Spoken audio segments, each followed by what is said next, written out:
Ladies and gentlemen, welcome to the Pro Rodeo Hall of Fame, as today we are about to introduce and induct the class of 2022.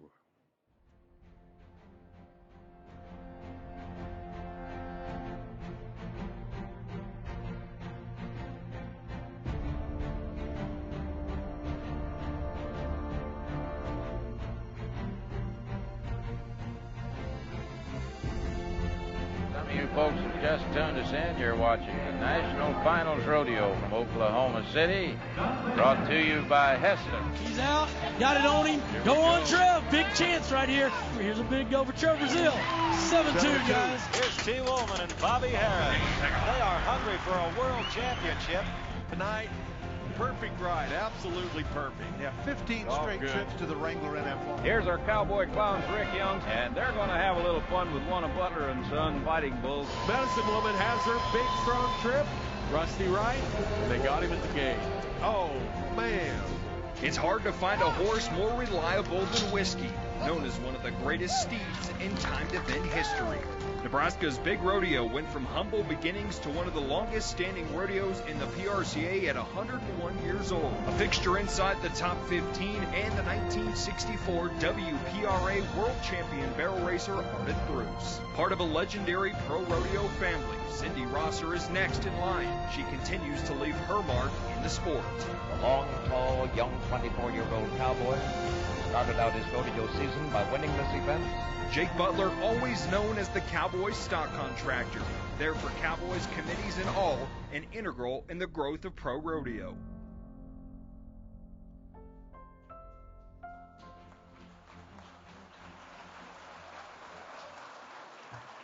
Ladies and gentlemen, please make welcome the class of 2022 to the Pro Rodeo Hall of Fame, escorted this morning by the First Lady of Pro Rodeo, Miss Rodeo America, Haley Frederickson.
And ladies and gentlemen, would you please make welcome to the podium Cowboy Preacher Grant Atkinson this morning for our invocation.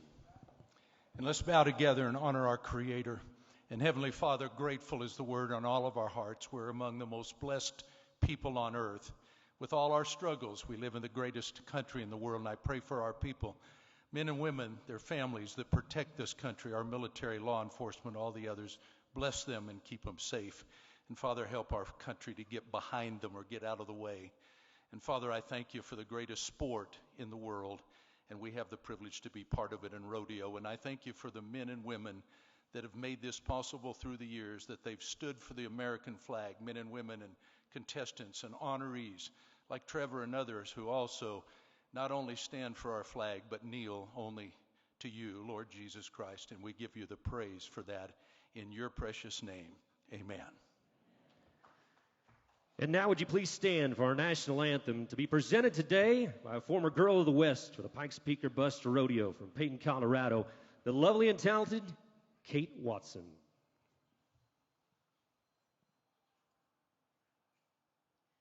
Oh, say, can you see by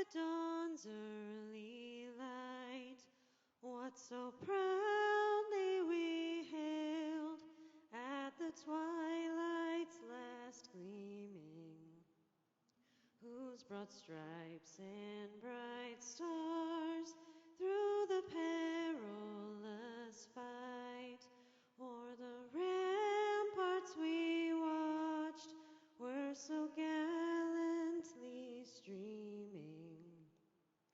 And the rocket's red glare, the bombs bursting in air, gave proof through the night that our flag was still there. Oh, say does that star-spangled banner yet wave o'er the land of the free and the home of the brave.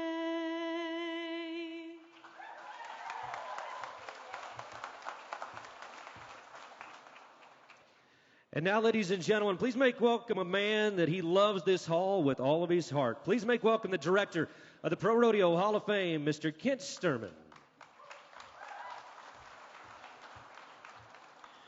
Good morning and welcome to the class of 2022 induction ceremony. Thank you all for your support and for your attendance. It's been an amazing week of induction events, starting on Thursday with a tremendous golf tournament, the Cowboy Ball last night, and now the ceremony today. Your support and your dedication and your attendance here means more to these 11 honorees and to the Pro Rodeo Hall of Fame than we can possibly tell you. We take very seriously our job here at the Hall of Fame in preserving our history of our sport and our organization and telling the stories and the history to future generations.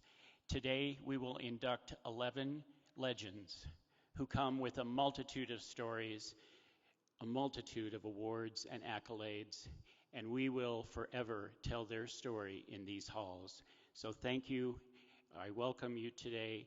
And at this time, I would like to introduce the CEO of the Professional Rodeo Cowboys Association, who also serves as the president of the Pro Rodeo Hall of Fame, Mr. Tom Glaus.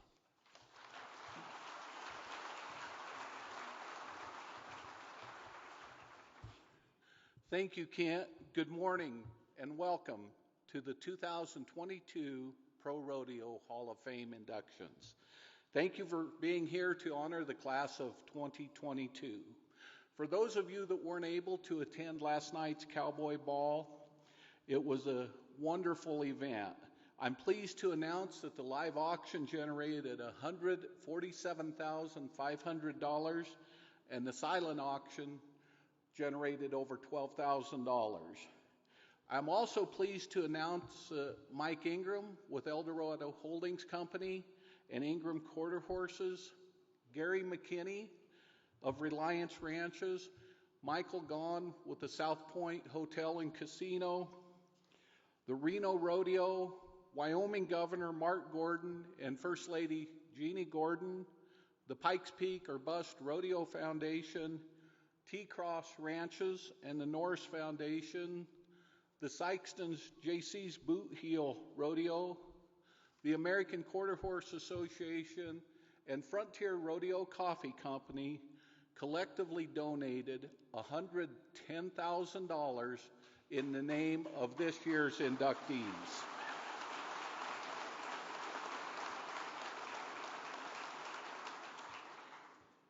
Between those donations and the monies generated last night from the auctions, we raised over $250,000.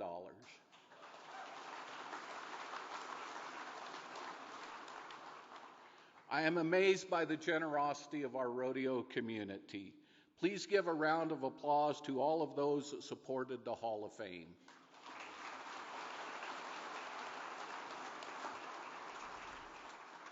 I would also like to acknowledge our Pro Rodeo Hall of Fame Board of Trustees, John Adams, Butch Morgan, James Miller, Jim Corco, Dave Allen, John Matheson, Bobby Norris, Bart Hutton, Michael Dawson, Dale Nobbs, Darren Peterson, Pam Minnick, and Bo Gardner.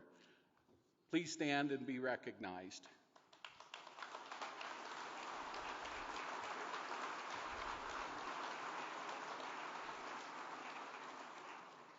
I would also like to recognize this year's sponsors of the Hall of Fame induction activities: the Women's Professional Rodeo Association, Miss Rodeo America Incorporated, Crippling Air LLC, Cactus Companies, Billy and Pam Minnick, Prefert, Cinch, Stanley Premium, Western Forage, and Bart Hutton and family with H4 Ranches.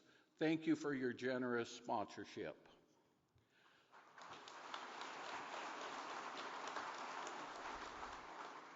I also want to thank Patrick Gotch and the Rural Media Group for bringing this induction ceremony to all of our fans on the Cowboy Channel. Thank you, Patrick.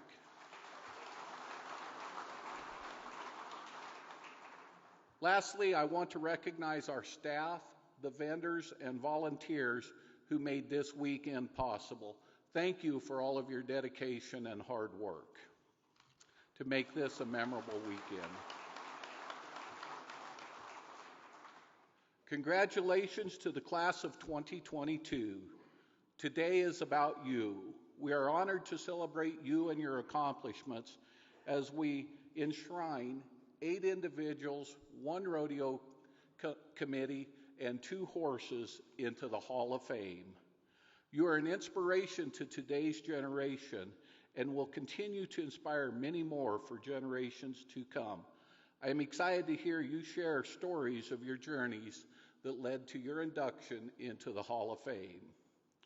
Enjoy the weekend, savor the moment, and may the memories of this weekend with family and friends last a lifetime. Thank you.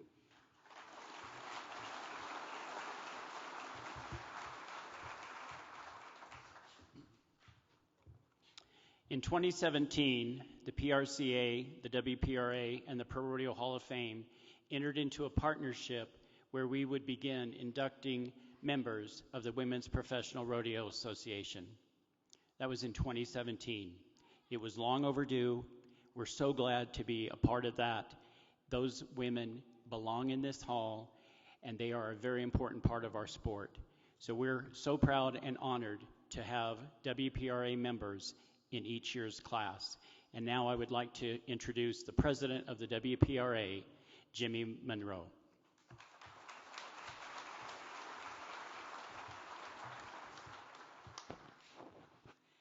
On behalf of the Women's Professional Rodeo Association, I would like to thank the PRCA and the ProRodeo Hall of Fame for the WPRA having a place where in the hall where our members and association is represented. As Kent said, 6 years ago, the PRCA, the commissioner, and our then president of the WPRA and Kent worked very hard to make this happen. And this was a major milestone for our organization to be part of the hall.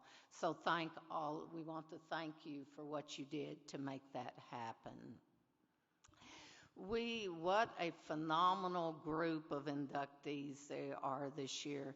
They are all truly legends in the sport of professional rodeo. And our 2 representatives who are being inducted from the WPRA are no exception. Ardith Bruce was an icon in the sport of barrel racing, a world's champion, a multi-time national finalist, and one of the first really to start clinics, group of women that started clinics and helped and inspired so many women to start and inspired them to barrel race. And Ardith loved the WPRA so much, and we are so sad that she is not here today. She passed away 2 weeks ago, but we know she knew that she was being inducted and was so excited about it, and we know that she's here with us today. And Cindy Rosser, I don't think there's anybody in the sport of professional rodeo that has worn more hats than she has. From circuit champion barrel racer to the PRCA Secretary of the Year to a stock contractor to coordinating the openings at the NFR for many years, to be the first woman ever to serve on the ABBI board. She has worn so many hats and somehow found time to serve over 20 years on the WPRA Board of Directors. So we are so proud of these representatives, and we just want to congratulate all of the inductees this year and to thank you for what you've done for the sport of professional rodeo. Thank you.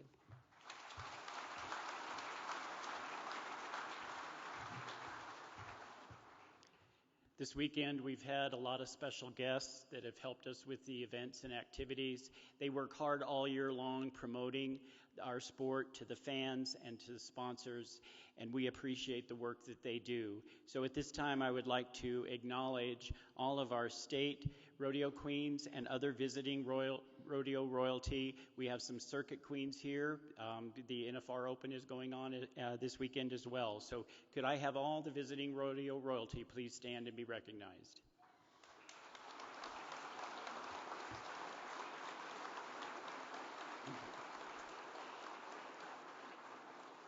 And leading that group of women is none other than the Miss Rodeo America 2022. She's done a tremendous job. We appreciate what she does for the Hall of Fame. She's at all of our events and does such a great job.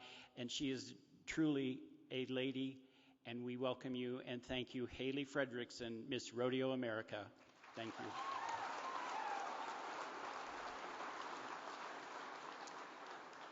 And now it's time to get started, so I would like to introduce to you our MC for this morning, PRCA announcer, Scott Grover.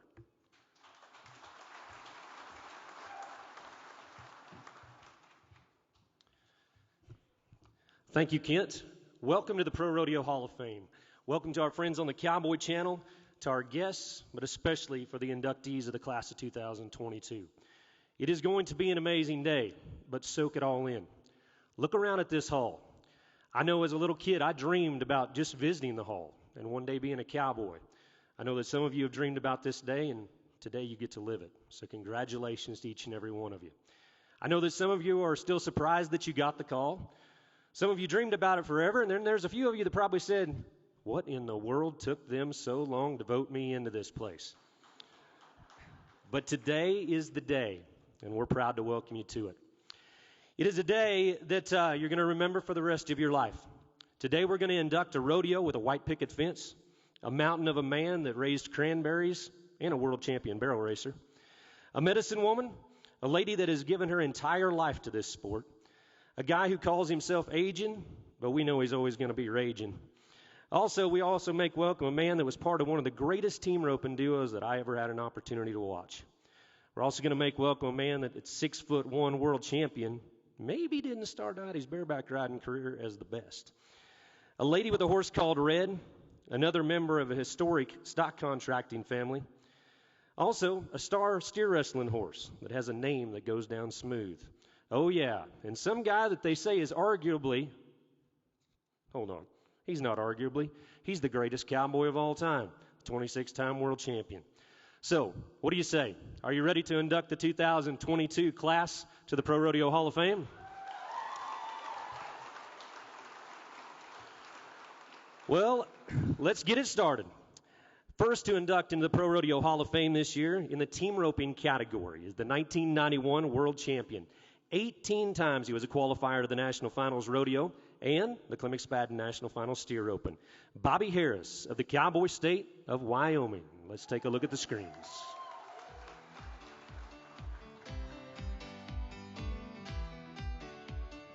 Bobby Harris always knew he was going to be a world champion roper. He started by becoming the youngest professional Rodeo Cowboy Association steer roping rookie of the year in 1978 at the age of 15. His first professional title would come 4 years later when he won the Montana State Circuit Champion Team Roper.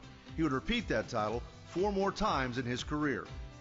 Harris, who is a proud member of the Eastern Shoshone Council, grew up on his parents' ranch 50 miles north of Gillette, Wyoming. He competed for the Campbell County High School rodeo team with his sister and brother In 1978, Harris and his sister were the Wyoming State all-around cowboy and cowgirl. Harris's first trip to the National Finals Rodeo was with Scott Larimore. He would qualify for a total of 18 NFRs and made 8 trips to the National Final Steer Roping. In 1986, Harris and his partner T. Woman set a world record team roping run at the Spanish Fork Fiesta Days in Utah with a time of 3.7 seconds. That record stood until 2001. Harris and Woolman also held the National Finals average record of 77.2 on 10 head. They held that with Jake Milton and Walt Woodard from 1987 to 1993. Harris and Woolman continue to be a formidable duo. They won the 1991 Team Roping World Championship in the 10th round of the finals. Catch the head, catch the heels, and they're the world champions. I think, and I'm out on a limb a little ways, they don't really even need a time, but I believe they'd love to get one anyway, and here we go. And not a bad time at all, 7.1, and I know right here, he knows what they've just done. After that, the duo separated to pursue other opportunities. Harris won a 3rd NFR average title in 2002 with partner J.D. Yates. After that, he decided to take a break and he took up teaching roping, but he couldn't stay away long. He qualified for his 18th and final NFR in 2010. Please welcome Bobby Harris to the Pro Rodeo Hall of Fame. Ladies and gentlemen, make welcome world champion and now Pro Rodeo Hall of Famer Bobby Harris.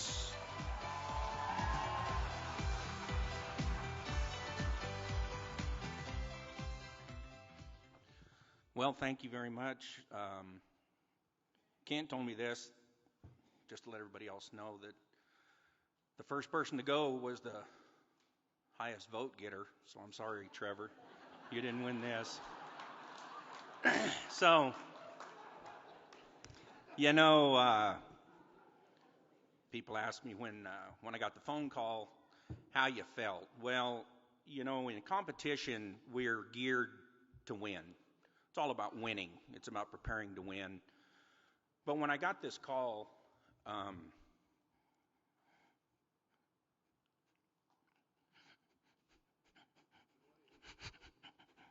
this is not real good.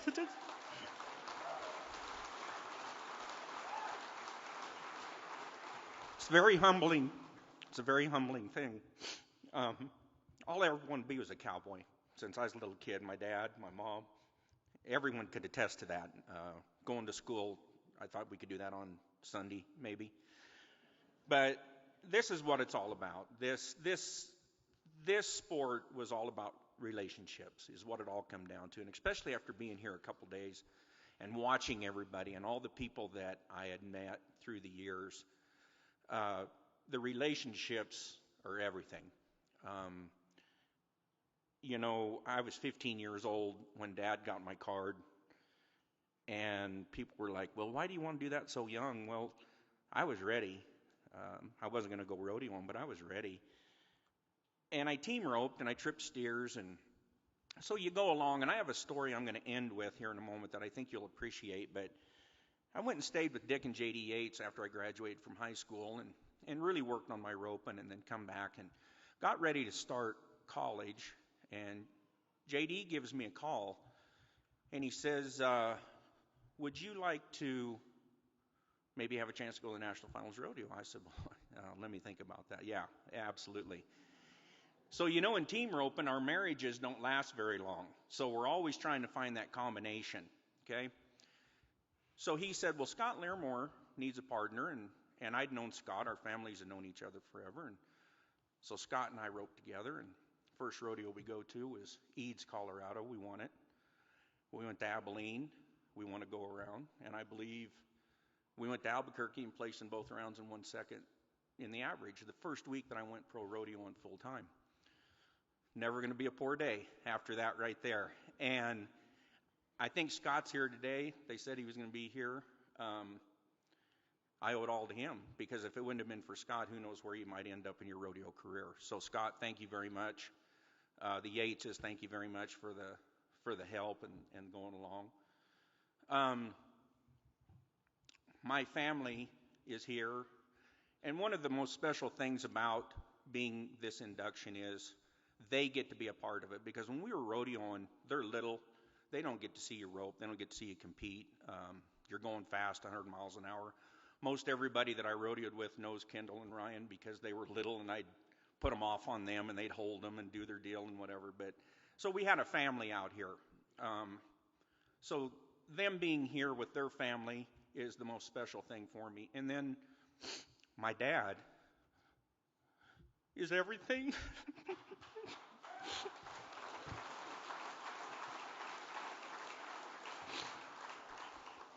You have rodeo heroes. My dad rode broncs, barebacks, bulls, roped calves, tripped steers. I didn't have to go far to have a hero. He was right there every single time. So thanks, Dad, for everything you've done.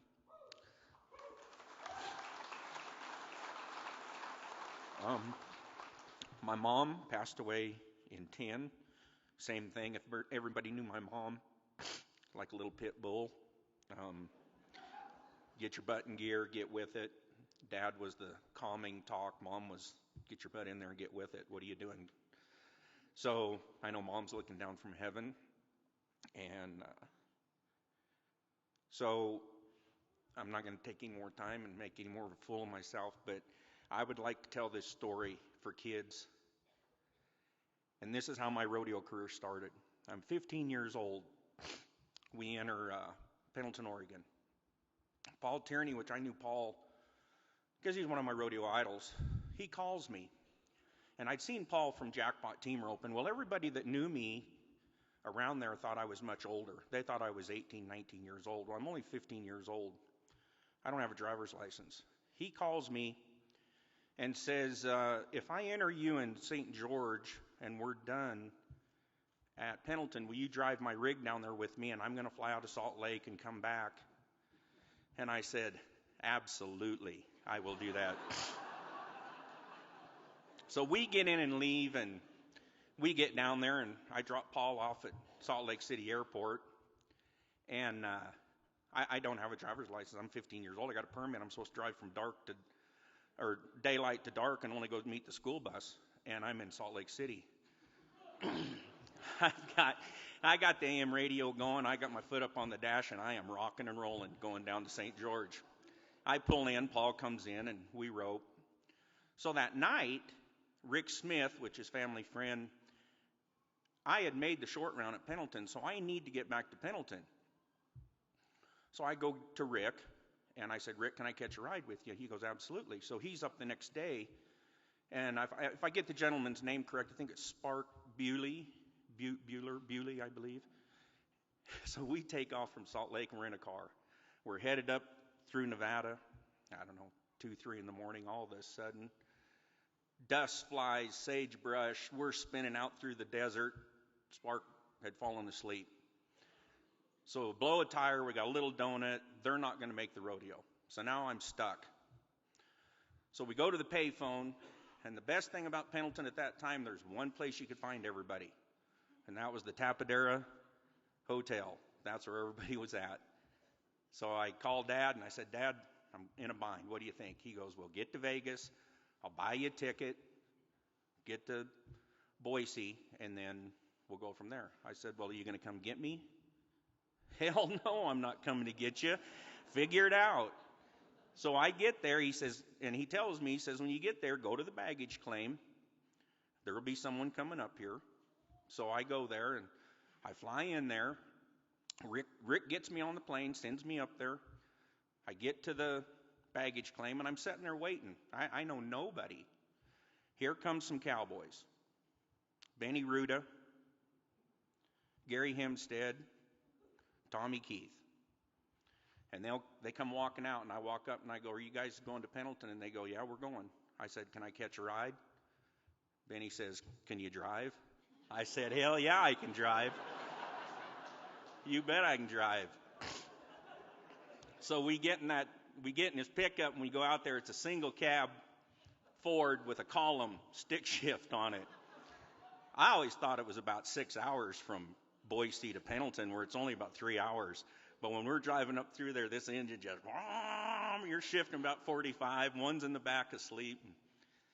We get there, and finally we get there, and then the day of the short round. And Dad always told us when we left the house, he says, if you aren't ready when you leave, there's nothing I can do for you now. He says, you're on your own. Never seen him nervous very much. In fact, maybe this is the only time, but when I got ready to trip that steer, I was the second high man back at my first PRCA rodeo. And he slapped me on my leg and he said, you be a cowboy when you come off that hill. And all I got to say is I've been a cowboy ever since 1978, and I'm a cowboy today, and thank you very much.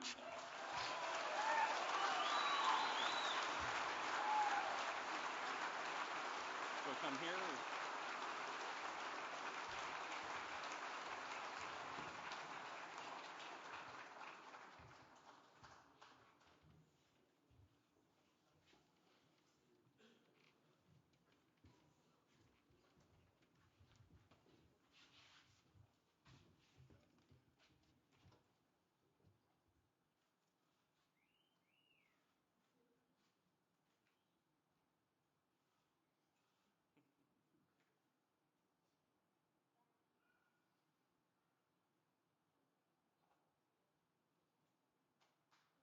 Somebody say something.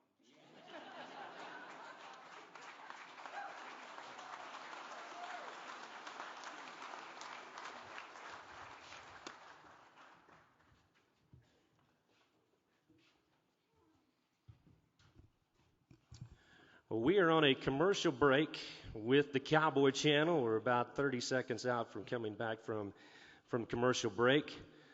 Proud to have all of our folks, of course, joining us around the country on the Cowboy Channel. What a great thing that has been for professional rodeo and the growth. I think the PRCA is growing by leaps and bounds, and I think we're in a great place with the leadership and especially the viewing audience that we have with the Cowboy Channel. So welcome back, everybody, to the Pro Rodeo Hall of Fame as we introduce the class of 2022 into the hallowed halls right here in Colorado Springs. It is now time to go to the WPRA barrel racing category. A world champion that has continued to race well into her 80s, Ardith Bruce was well aware that she had been selected for induction into the Pro Rodeo Hall of Fame, but unfortunately, she passed away just 2 weeks ago. It's an amazing story about her and an amazing horse, so let's learn more about this amazing lady.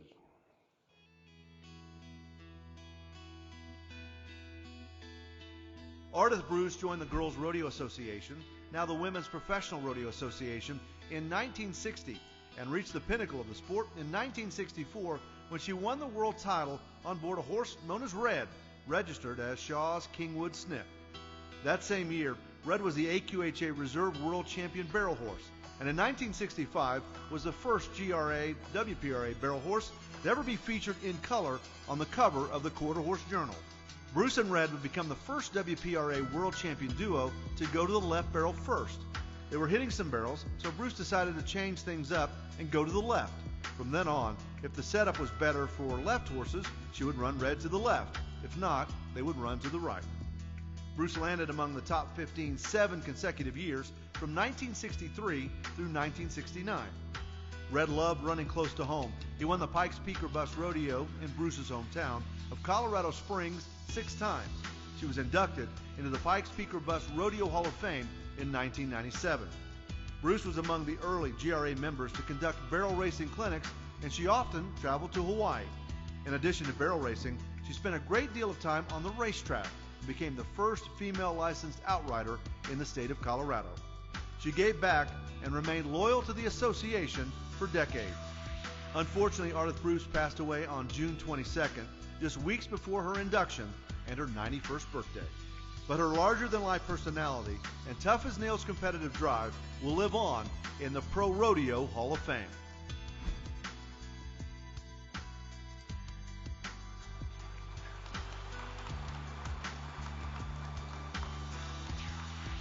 Accepting today on behalf of Ardith, would you please make welcome her granddaughter, Amber West.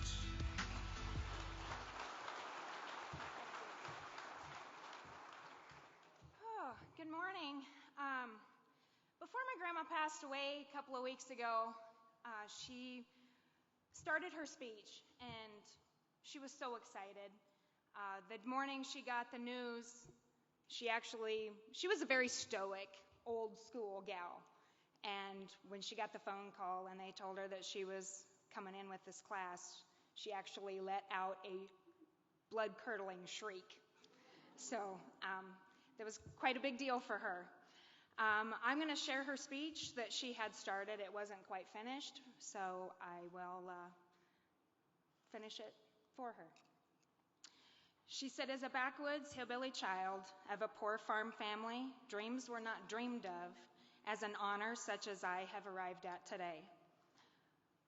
When I possessed a nickel and an afternoon in town, it was spent worshiping Gene Autry and champion his horse at the picture show. They were the first love of my life, and they were probably the stimulus that directed my future career toward a diversified horse world. Little did I realize until 50 years later that the horses that I spent as a tiny girl riding and directing my father's workhorses up and down row after row in his potato and cornfields while he maneuvered the planters and cultivators, that these experiences would provide the expertise needed to maneuver gaited show horses, race horses, cow ponies, and barrel horses in their competitions. Thank you, Daddy, for these opportunities, even though you strongly believed that horses would never be a career opportunity and that I should become a school teacher. I am privileged that my horsemanship and barrel racing schools have allowed me to do both of these things. 60 plus years later, I am still enamored with Gene Autry, Roy Rogers, Rex Allen, Hopalong Cassidy, and all the rest of the movie and TV cowboys and their horses. They have and are still providing excitement, entertainment, and emphasizing clean living and good guys to children who, like myself, dreamed but never expect to be a part of that world. This just proves it doesn't matter where you come from if you have drive and desire, and Ardith was never lacking for either. She competed in the first barrel race that she ever saw in Muleshoe, Texas in 1949. The entry fees were $5. She won it, and she won $30, and from then on she was hooked. She became a GRA member in 1960 and qualified for her first NFR in 1963, and she followed that up with the GRA World Championship in 1964. And then 5 more appearances aboard her beloved red, Shaw's Kingwood Snip. He retired sound in 1969 at the age of 20. Ardith loved to teach and see others succeed, and she was one of the first to conduct barrel racing and horsemanship schools. In 20 states and including Hawaii, she went over there many times. She helped grow the sport with her knowledge, with anyone wanting to learn. All you had to do was ask. Well, maybe not even ask. She would just come up and say, hey, I see this. Would you like to try this to maybe get better? 9 times out of 10, she was right. It helped. The GRA and the WPRA was very, very important to her. She maintained her gold card status every year up until this year. She was still a gold card member just so that she could vote and stay involved. She watched the Cowboy Channel so she could keep up on who the barrel racers are that are going now and their horses. She would critique their runs to me that she saw on TV, and she'd say, if only they would do this or do that, they would be just a few tenths faster. She said recently that Jordan Briggs and Rollo and Haley Kinzel's sister are 2 of the best that she's ever seen in 65 years. It's amazing how horses have changed the last few generations. She said that her horse Red could run with the horses of today, but there's just so many more great ones now than there were back then. In closing, I know how honored she was to be included in these hallowed halls with her friends and her fellow competitors. I know because I heard the stories. She was a legend, a trendsetter, and a matriarch of barrel racing. And we are all better for the path that she helped pave for women in rodeo.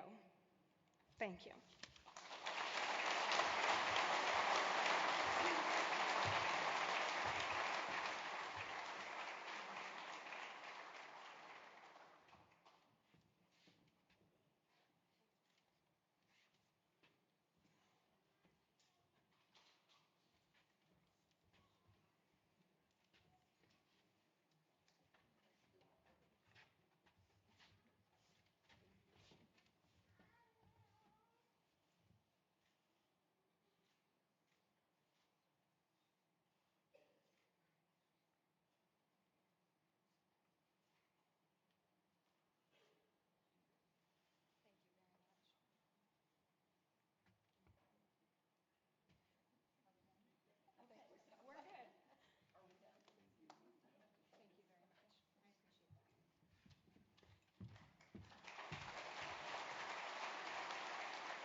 So again, about 30 seconds out, coming back out of commercial with the Cowboy Channel.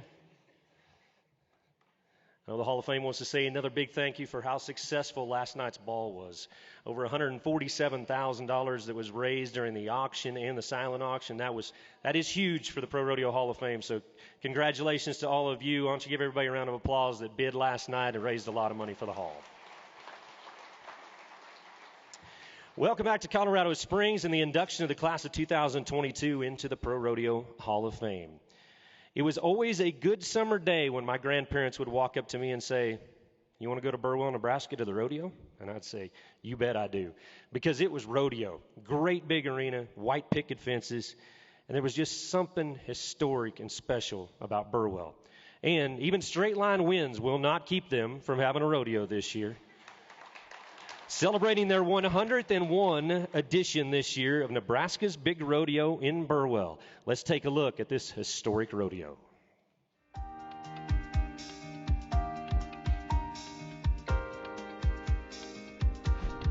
Started in September of 1921 by Homer C. Stokes, Nebraska's Big Rodeo has celebrated the spirit of the West ever since.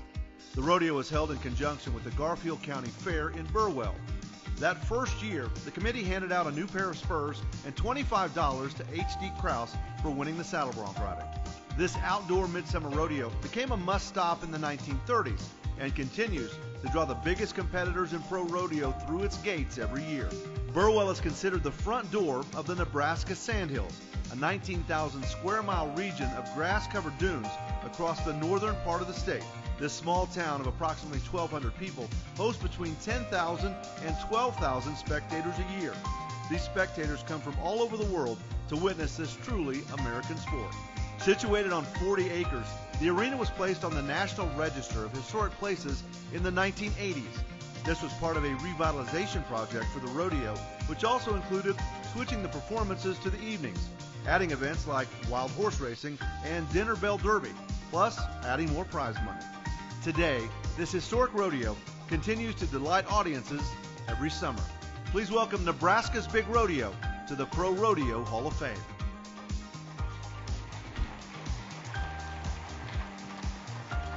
Accepting today on behalf of Nebraska's Big Rodeo in Burwell, would you please make welcome their president, Jess Hethgard.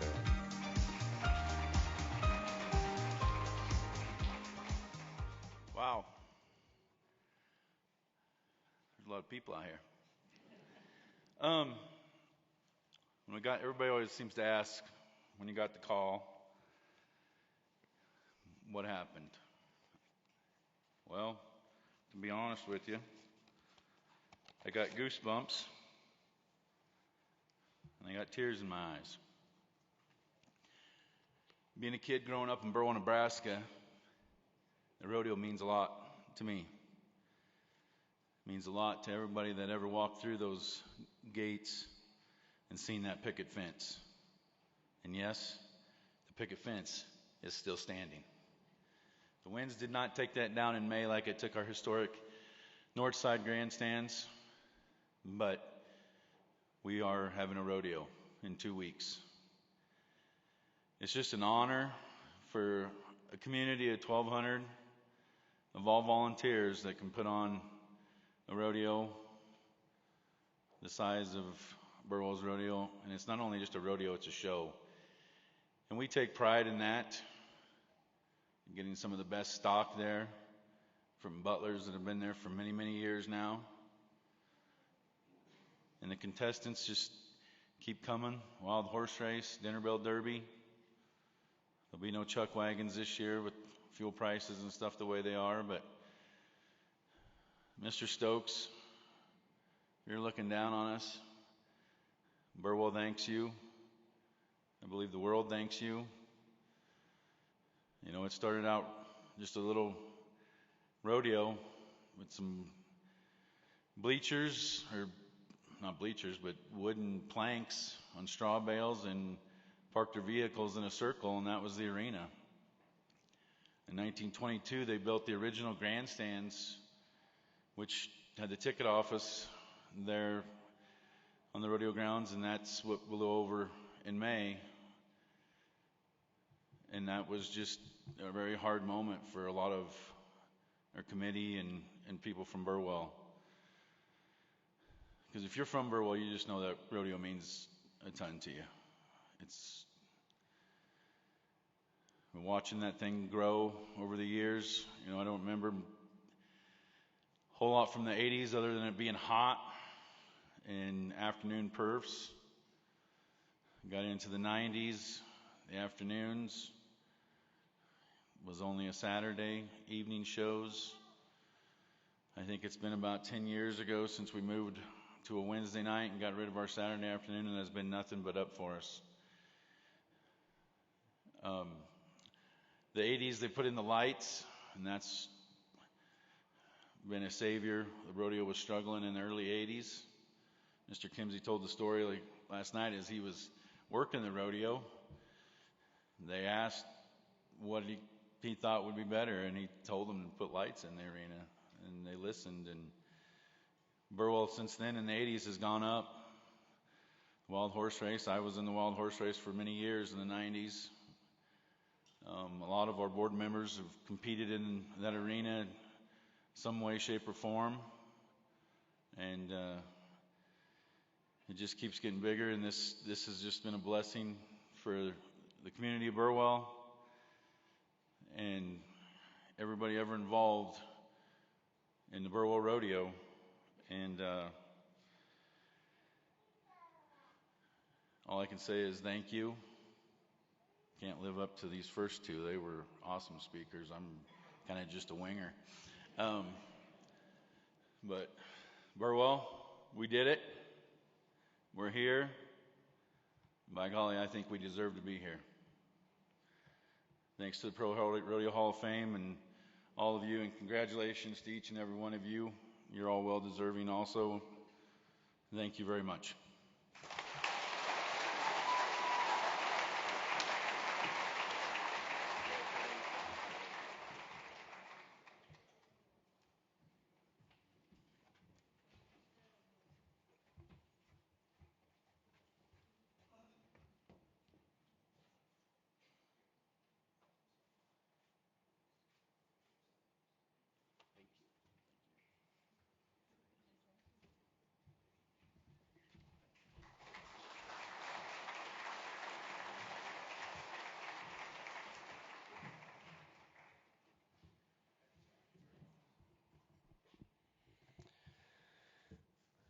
About 45 seconds out this time from coming back out of commercial break. Again, we want to say a big thank you to the class of 2022 and all of the guests that are joining us here today. Kind of glad we moved inside. It's a little bit cooler inside the hall than it is outside in the sun. But again, thank you all for coming out and being a part of such an amazing day here at the Pro Rodeo Hall of Fame as we induct this class of 2022 with their spots into the hall. The day before we leave, you can check out their new exhibits right over here to my right and see all of the things that they brought to now shrine themselves forever into the Hall of Fame.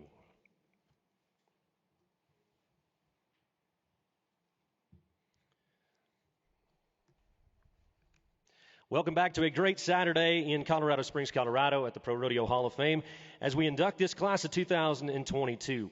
Now, everybody knows that a cowboy needs a good horse, especially a steer wrestler. And if you don't have a good one, you're not going to win. Well, one of the greatest steer wrestling horses of all time is finally going to find his spot inside of the Pro Rodeo Hall of Fame. Once they made 60 runs on this horse in one single day. This horse's name was Whiskey. For an unknown horse that was brought to a steer wrestling school, no one would have guessed how tough a rodeo competitor Whiskey would turn out to be. AQHA registered Mighty Eye, Whiskey would turn out to be one of the toughest horses three-time steer wrestling world champion Roy Duval ever owned. Carlos Bartholomew wanted to become a better steer wrestler and decided to attend one of Duval's steer wrestling schools in the early 1970s. He brought along a fine-boned chestnut with a little white star on his forehead. Duval took a liking to the horse and bought him after 6 months of negotiation for around $7,000. A lot to pay for a horse at that time. Most thought he was crazy to put such an investment into a green horse with such a small stature who probably wouldn't last very long. Duval trained Whiskey and hauled him for 9 years, taking him to some of the largest rodeos in the country. Whiskey would prove to be one of the toughest competitors in the sport. He once made 60-plus runs in Fort Worth in one day, and at another time went to Houston where he made another 50-plus runs. Duval never turned down a cowboy who asked to ride the horse, or any of his horses for that matter. Whiskey never seemed to tire, and often it was the cowboys riding him later in the day that would earn the most money. Whiskey's reputation grew, and he was awarded the 1980 Steer Wrestling Horse of the Year. Duval retired the horse sometime in 1981. After his retirement, Whiskey went back to live with his original owner, Carlos Bartholomew. Whiskey is now a member of the Pro Rodeo Hall of Fame.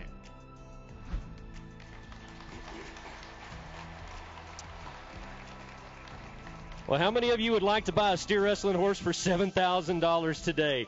Would you please make welcome Whiskey's original owner to the stage, Carlos Bartholomew.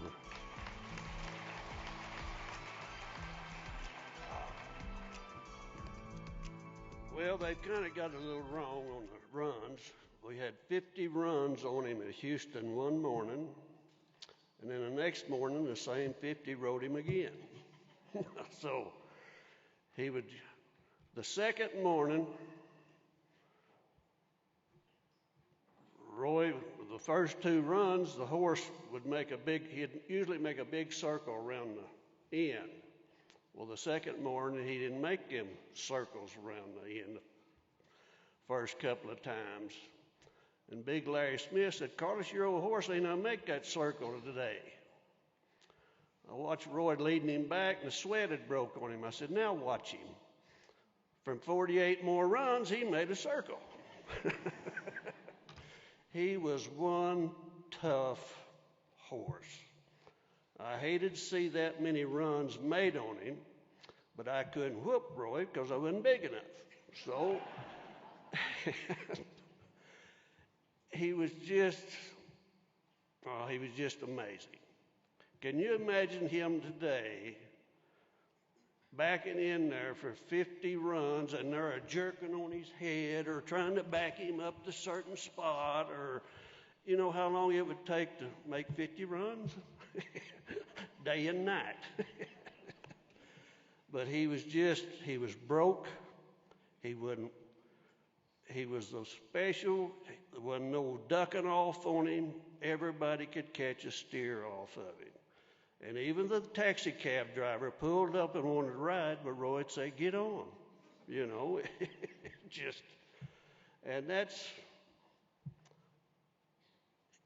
it's just great to have a horse like that, but there'll never be another one. So, at that category anyway. He was a secretarian of a bulldogging horse. Now, he could rip your boots off if you draw the set up steer right there. And I guess that's probably all I got to say. I mean, I've probably got a lot more, but I can't say it. A few of them told me not to say much. I mean, so. But he was just one heck of a horse. So, and let me tell you a little story. When Roy got done with him, they thought he was crippled. He said, Carlos, I'm giving him back to you. I said, okay. So I had a veterinarian there close to Fayetteville, Doc Ham. I don't know if anybody's ever heard of him, but he was way before his time and one of the smartest vets in the United States. Well, I took him up to Doc Ham's. He said, lead him out through there. And I led him out through there, and he said, bring him back in here. And he said, Carlos, I can fix him, but they'll want him back. I said, they ain't getting him back. No way. And I don't know if any of you's had knee surgery or what. They got this rooster cone juice that they shoot in people's knees to prolong till they can operate on them later on down the road, you know. He said, I got some of this I'm experimenting with. So he shot some of that in a whiskey stifle, said, turn him out for a little while, and then get him back up, and he'll, Well, I turned him out a while, and in that spring, Roy had a big jackpot every year. So I take old Whiskey to the jackpot. I get Roy to haze for me, and that's what Bill's always griping about too. Well, Roy was late on me, and I didn't get to jump. So anyway, I come back in the second go-around. I threw the fastest steer of the day out of 100 and something bulldoggers. And that paid pretty good because I'd bought myself in the Calcutta. And then I went on and I went a first go-around at Springdale, and then I placed in the average, placed it another place, which I did mount Roy at Ada, Oklahoma, and he won something. Then I mounted Oat at Little Rock, we think. It's been so long now we forgot who we've been. But anyway, he was, and then he passed away at 28 years old. And if he hadn't been abused so hard, he'd probably lived 38. But that's about all I got to say. But I appreciate it.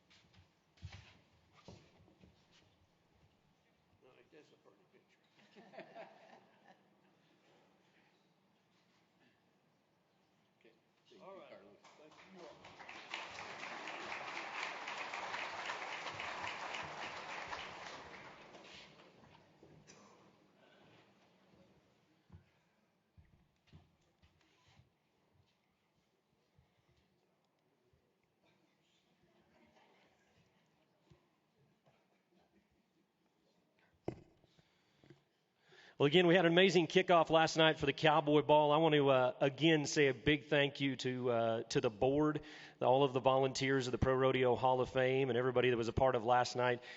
Pam, Bart, great job on the auction. And let's give the volunteers, the board, and everybody involved with last night another big round of applause. What a great ball that it was.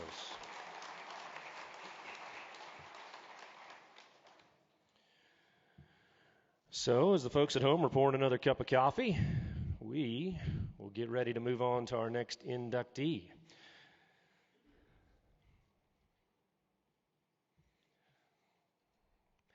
Time now to move on to one of the most historic families in rodeo history.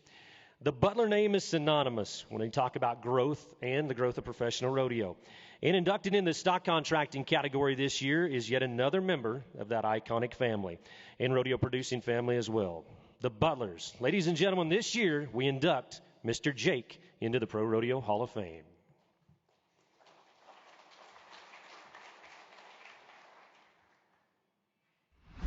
Jake Beutler, RCA card number 1320, was noted as one of the great personalities of professional rodeo.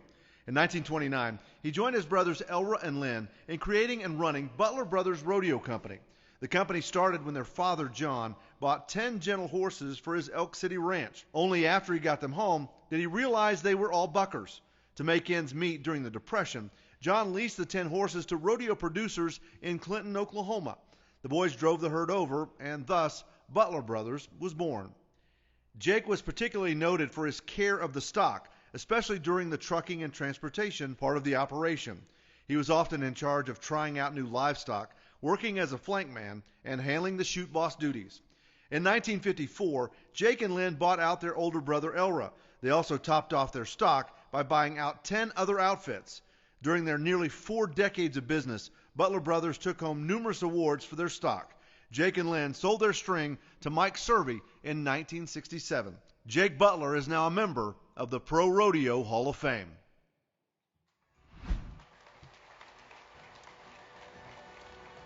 And of course, the Beutler family continues. Would you please make welcome to the stage great nephew, Mr. Benny Beutler, and great niece, Vicki Shireman, to accept today's award.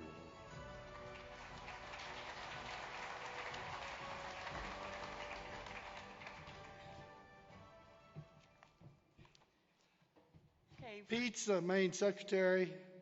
Buck Snort was supposed to be here and he couldn't make it, so Vicky's taking over. So I'm kind of a shoe-in, so this is kind of hard for me, so bear with me.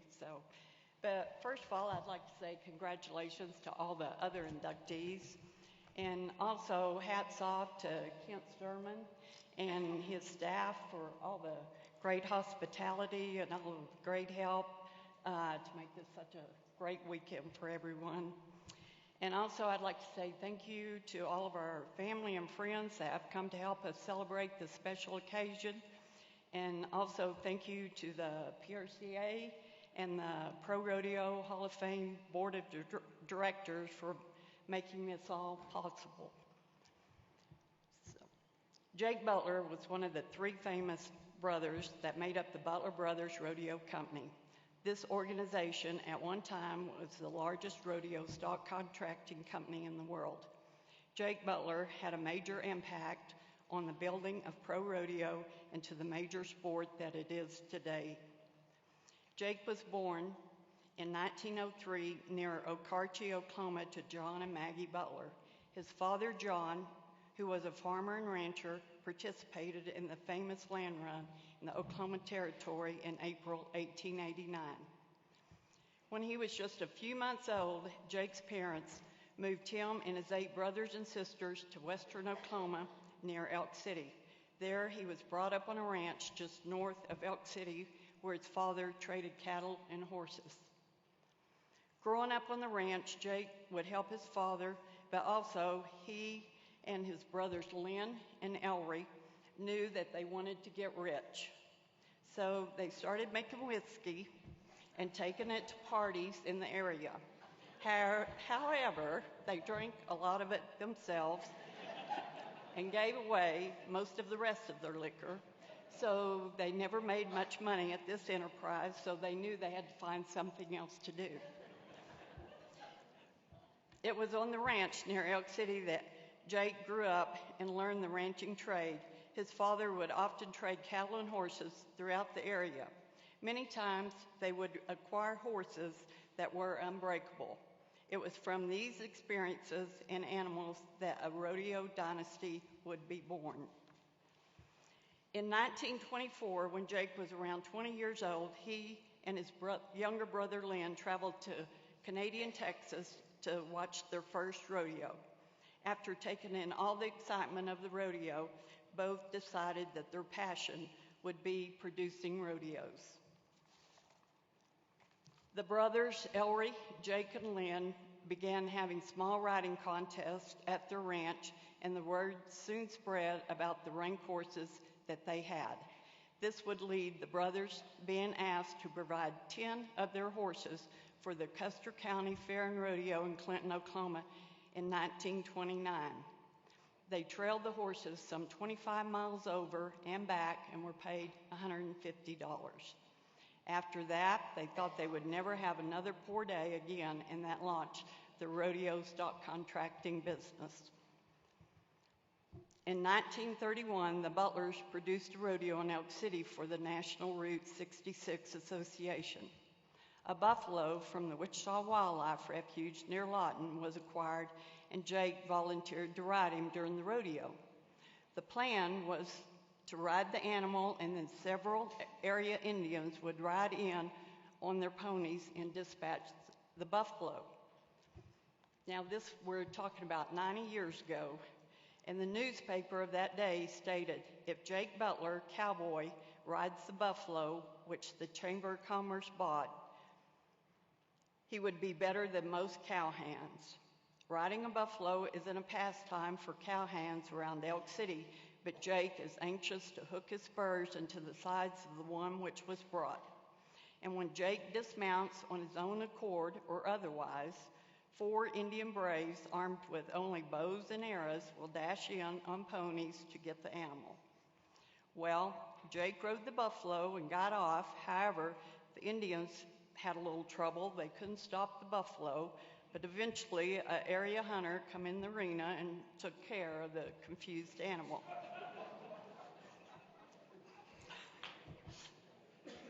Jake and his brothers went on to produce rodeos throughout the Southwest during the 1930s and 1940s.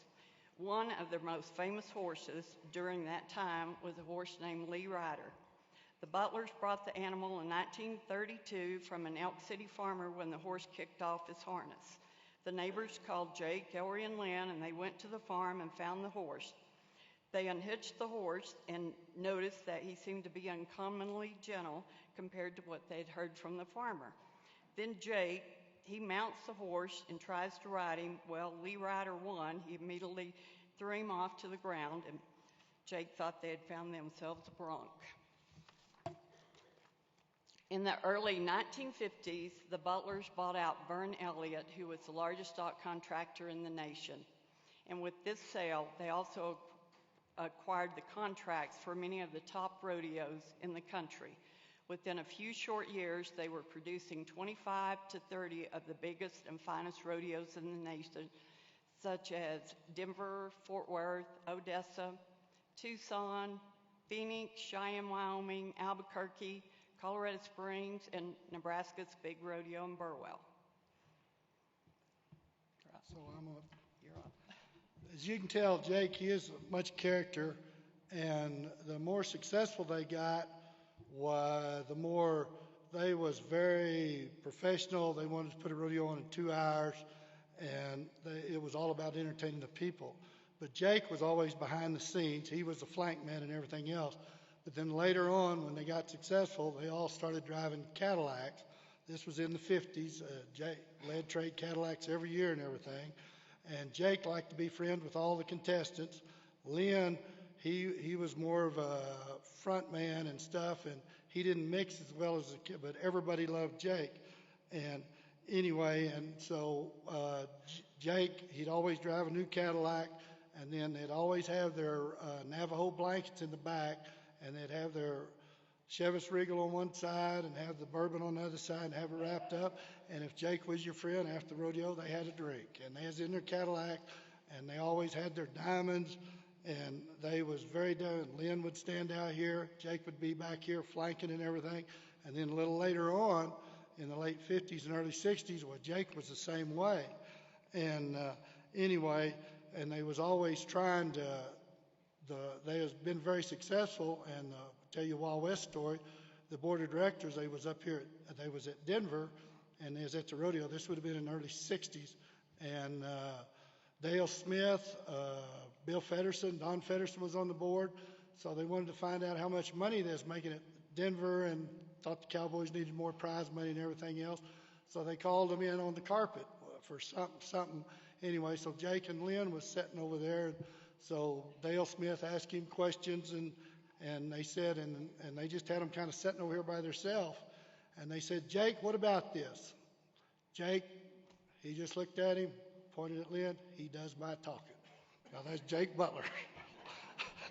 And so anyway, and then in '63, they was having a rodeo at Great Falls, Montana. And a guy named Bud Kramer, which was a big horseman in Montana in the 50s and 60s, they'd buy a load of horses from him every year. They'd come in, they'd try 35 or 40 horses, and they'd always buy a truckload.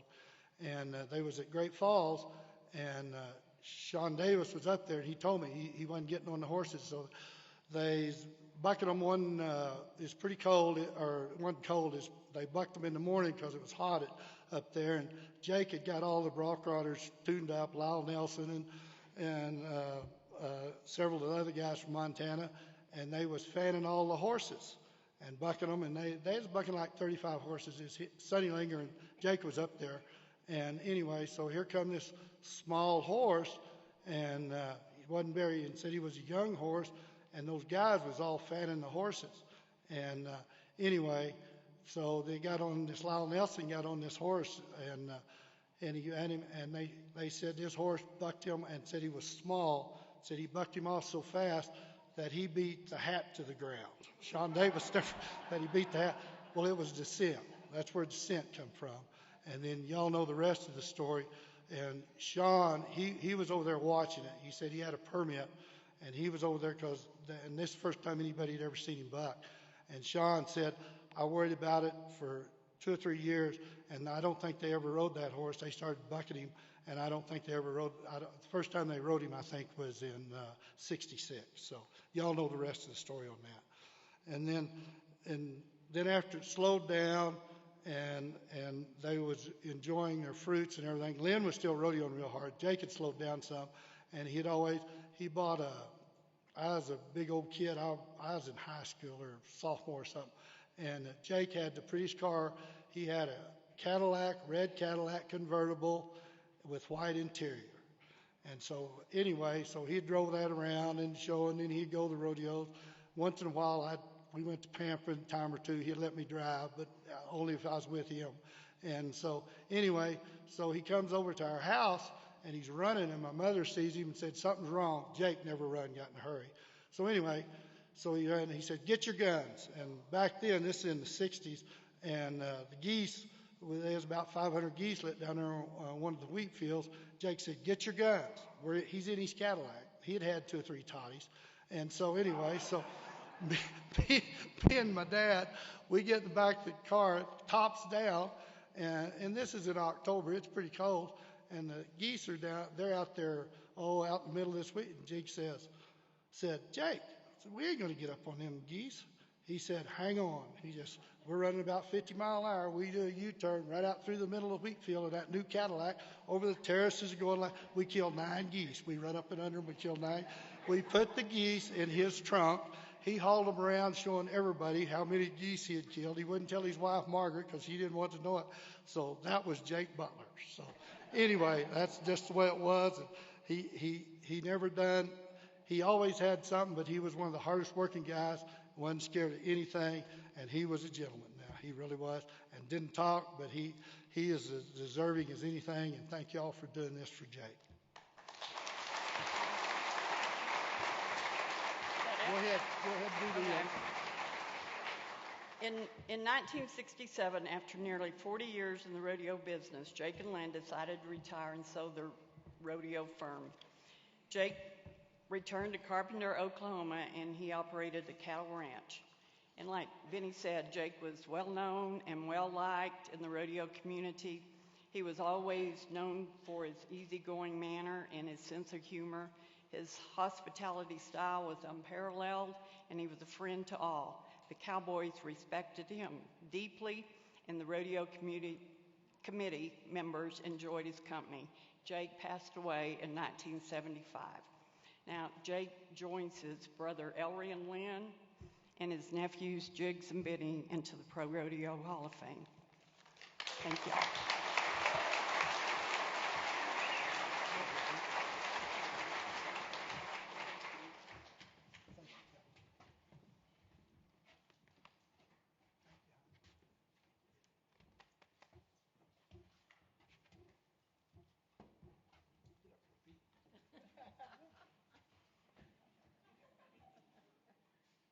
It's supposed to be fun.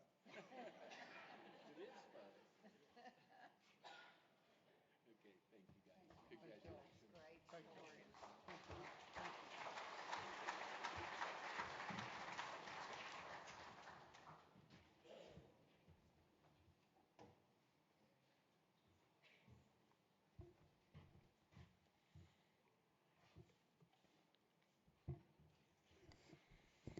What a great day, huh? What a great day.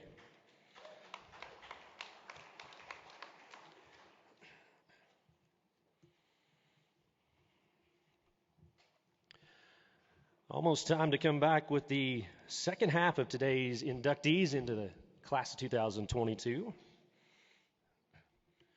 It was mentioned before that 2017 was the first time that we inducted members of the WPRA. Thank goodness for that. That was long overdue, wasn't it? Wasn't it? That's a great thing. So let's talk about the WPRA. As a notable, this lady has been a board member, a contestant, a secretary, a producer, a flag carrier, and has done almost everything somebody can do in rodeo. But most importantly, she was a huge part of the WPRA Association for her entire life. Today is a day that I think is long overdue, and I know that Mr. Cotton and Michael are smiling right now. Ladies and gentlemen, Miss Cindy Rosser.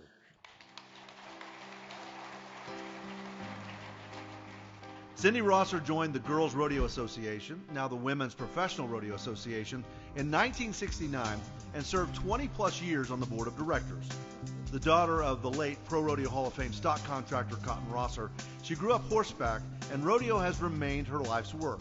A staunch supporter of the WPRA for decades, Rosser worked every facet of the rodeo business, from a competitor, winning the California Circuit barrel racing title in 1982, to helping put on some of the biggest rodeos in the PRCA.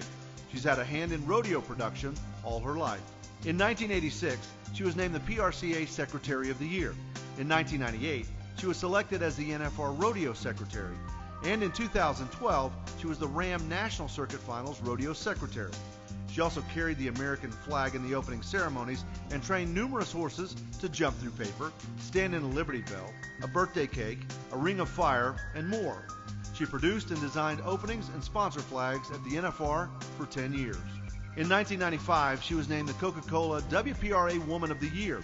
In 2015, she received the Lenora Reimers Heritage Award through the WPRA. And in 2019, was honored with the Tad Lucas Award from the National Cowboy Museum.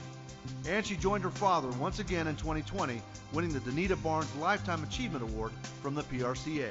Rosser, a resident of Marysville, California, and an integral part of the family-owned Flying U Rodeo Company, served on the California Circuit Board for more than 25 years, and also served on the American Bucking Bull Incorporated Board of Directors. She was the first recipient of the ABBI Ladies Lifetime Achievement Award. Please welcome Cindy Rosser to the Pro Rodeo Hall of Fame. Proud to say now a member of the Pro Rodeo Hall of Fame. One more time for Miss Cindy Rosser.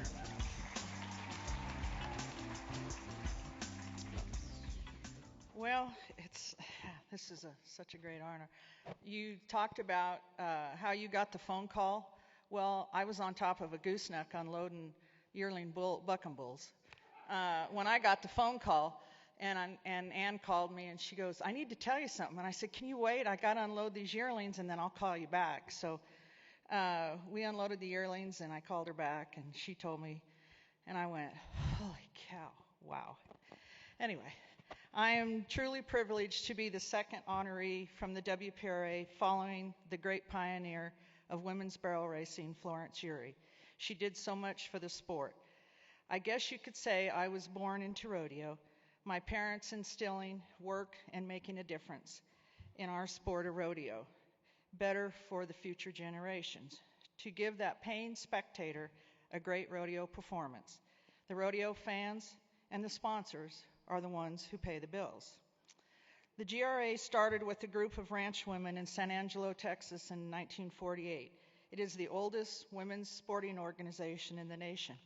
Where can a 14-year-old girl from Clayton, New Mexico, on a feedlot horse, win a record 10 World Championships and become the first $1 million cowgirl? The over $3 million barrel racer today, Sherry Servey, raising and training her own barrel horses alongside her honoree dad, Mel Potter. A sport where grandmothers can compete with girls than less than half their age, make the NFR with the chance to win hundreds of thousands of dollars, and Mary Berger winning the World's Championship at the age of 68. Now that's pretty cool in an organization. The 20-plus years I spent on the board of directors of the GRA and the WPRA were the years we asked committees for 50% of the prize money. So if you can think about it, back in the day, the barrel racers ran for $50, $100, $200. So we as the board asked the committees for half in working towards equal money for the women.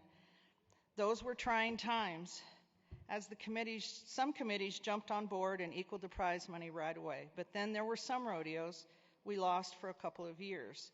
But they eventually came back and brought the prize money up. It took us quite a few years. We went from 50% to 75% to 100%. And that is the first time I witnessed Jimmy getting mad. But she waited until that committee man walked out of the room at the old Brown Palace Hotel, because I'm pretty sure she threw something at the door. And he didn't give us equal money. He didn't even give us 50%.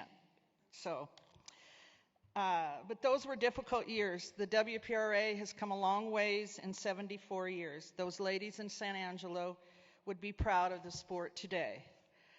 I've been told that my dad and I are the first father-daughter inductees into the Pro Rodeo Hall of Fame, alongside the mother-daughter, Ellen and Sonny Backstrom. Ellen was my mentor in learning how to secretary rodeos. There were no schools back in those days, so it was trial by error. Between Ellen and Sharon Van Resselaar here in the office, they helped me along the way. Actually, I was just a young girl who wanted to ride horses and run barrels on every horse on the ranch. Now, Sonny and I did ride a few broncs in our day. Sometimes they were in the draw that night, and then we might pack flags or ride them in the quadrille, because that's what my dad did. The horses had a dual purpose. One of the best barrel horses I had as a teenager was a $50, he was bought for a bucking horse, but he didn't buck, that my dad bought in Filer, Idaho. He wasn't the fastest, but he got a check most every time. And I've been fortunate to ride lots of great horses in my life, whether it be in the opening or running barrels. In closing, I want to thank and shout out to the gang from Reno Rodeo, Josh, Lightning, and George. I was supposed to be at Nephi this weekend. I want to thank that committee and their wives, and Eva Chadwick for covering for me. Pam and Billy, thank you very much. My family and friends who traveled from California, drove hours, came across 3 states, and I thank you very much and love you all. Some of my family and friends that couldn't be here because we do have a rodeo this weekend. My 2 angels, as you said, my boy Michael J. and my dad, are watching down over us today.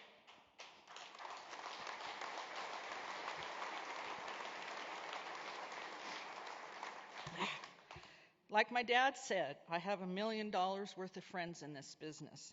And to all the honorees and their families, today we celebrate some of the best in pro rodeo. Congratulations to you all today. And again, thank you to the Hall of Fame, and thank you to the WPRA for honoring me today.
Great job, Miss Cindy.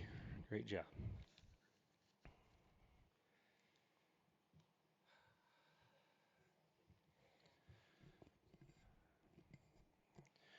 All right, just about to come back out of commercial.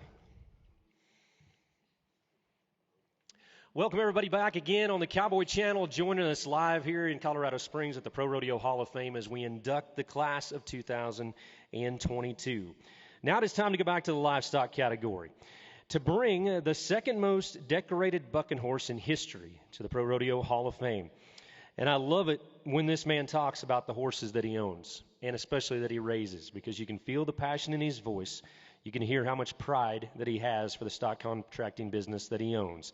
But we're welcoming this year to the Pro Rodeo Hall of Fame the great saddle bronc world champion, Medicine Woman.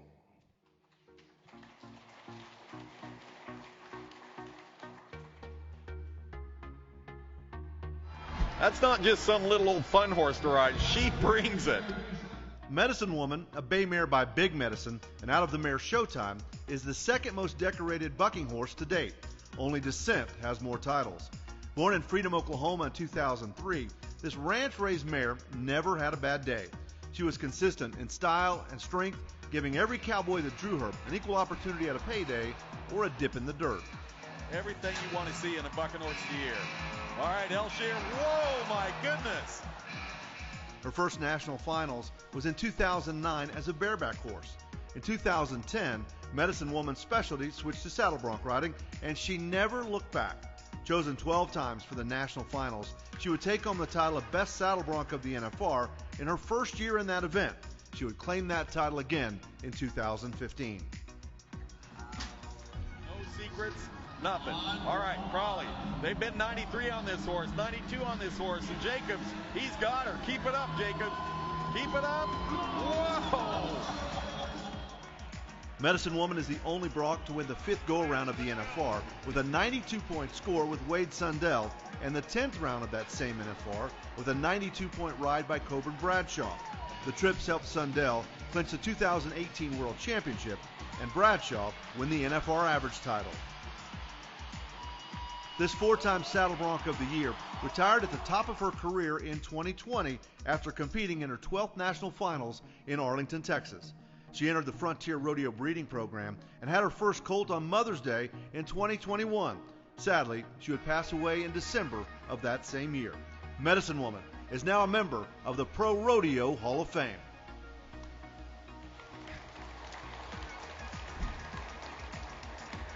Ladies and gentlemen, accepting the honor for Medicine Woman, would you please make welcome the owner of Frontier Rodeo Company, Mr. Jerry Nelson.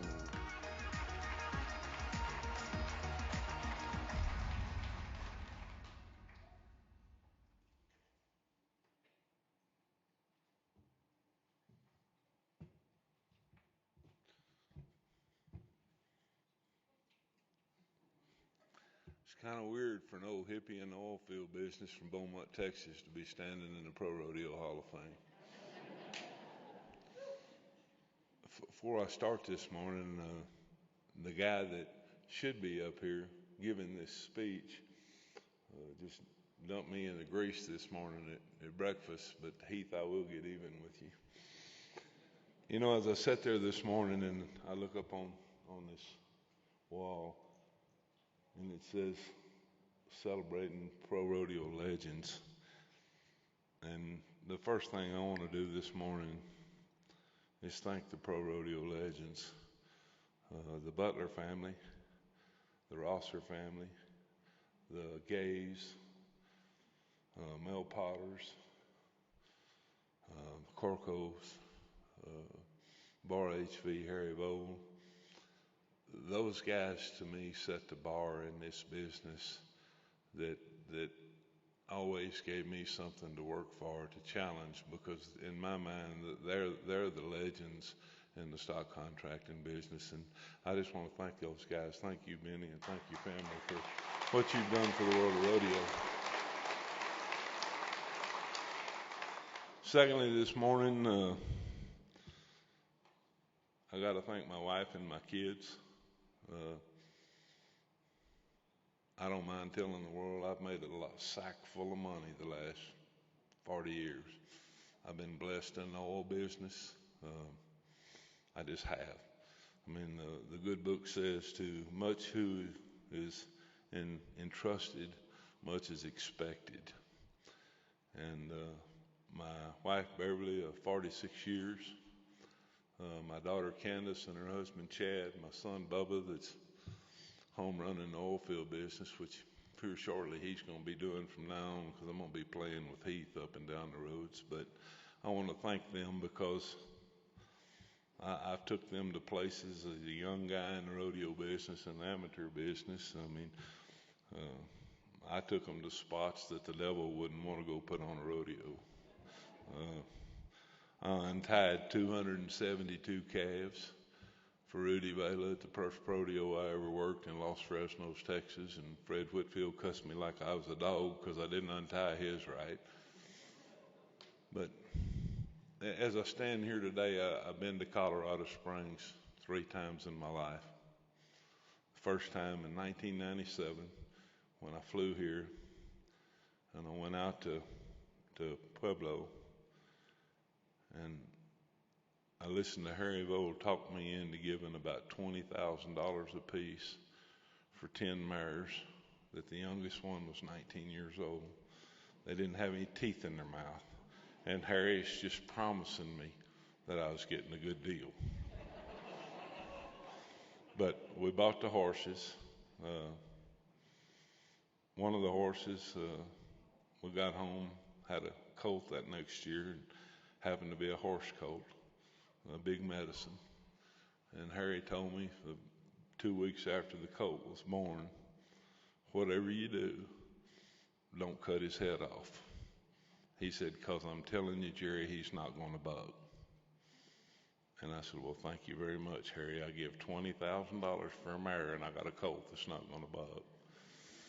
We took big medicine to Brighton, Florida as a 3-year-old, and Dan Martinson got on it, and that's one of the days in the rodeo business you want to know where the back door is so you can walk out the back door before everybody gets to you, because I think he was 41 points, and I couldn't run to the back of the rodeo arena as fast as he did. But thanks to listening to Harry, and thanks to listening to a family that believed in me, not only my family, but Heath Stewart. I mean, Heath came to work for me 27 years ago. We didn't own a piece of ground. I lived in the city, worked in Harlem every day in the oil business. We didn't have a piece of ground. We didn't have a truck. We didn't have a trailer. We just had this crazy guy with long hair that never would shave that thought he wanted to be in the rodeo business. But the sacrifices that the Stewarts have made, Heath, his wife Shay, and her children, Butch and Brenda are at the ranch now. Carissa, his sister, moved to the ranch. The sacrifices that they've made the last 27 years, and listening to the crazy things that I come up that I want to do. But when I got the call, I guess, at my office, if you visit much with my wife, she'll tell you don't call Jerry at his office, because I get about 1,200 phone calls a day and about 900 emails. I mean, it's just kind of what you do in the oil field business. And sometimes when my wife calls and they tell me it's her on the phone, I answer it and I say, what do you want? So, but I got the call, and the voice said, hey, we just want to let you know Medicine Woman's been inducted into the Hall of Fame. I said, okay, yeah, thanks for calling. When I got back on the phone with Chevron, because I need to make some money. And I got to thinking about that this evening, and just such a blessing.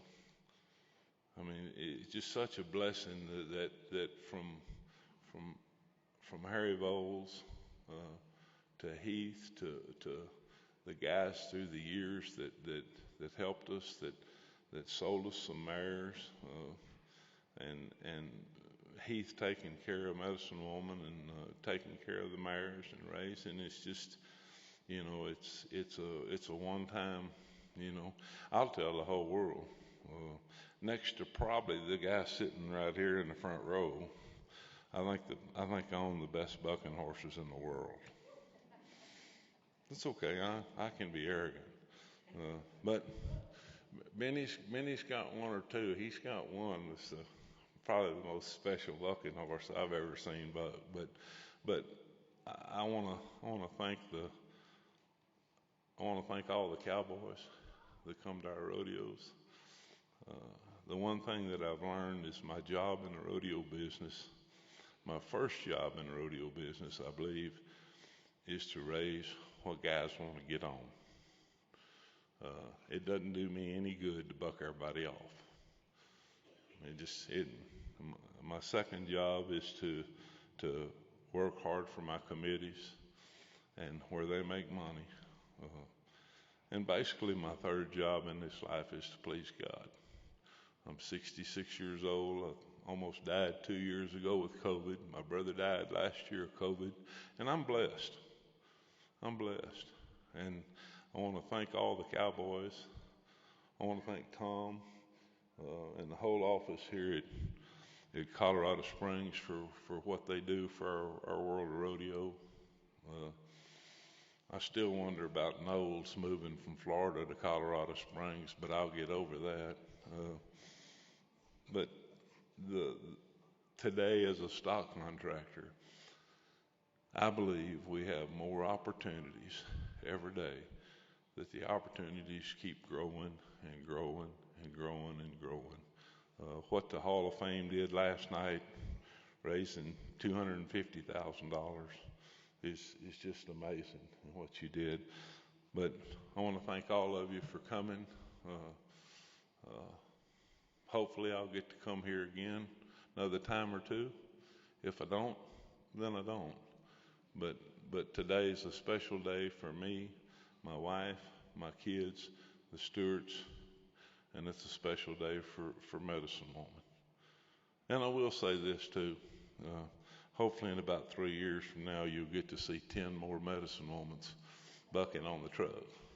Thank y'all.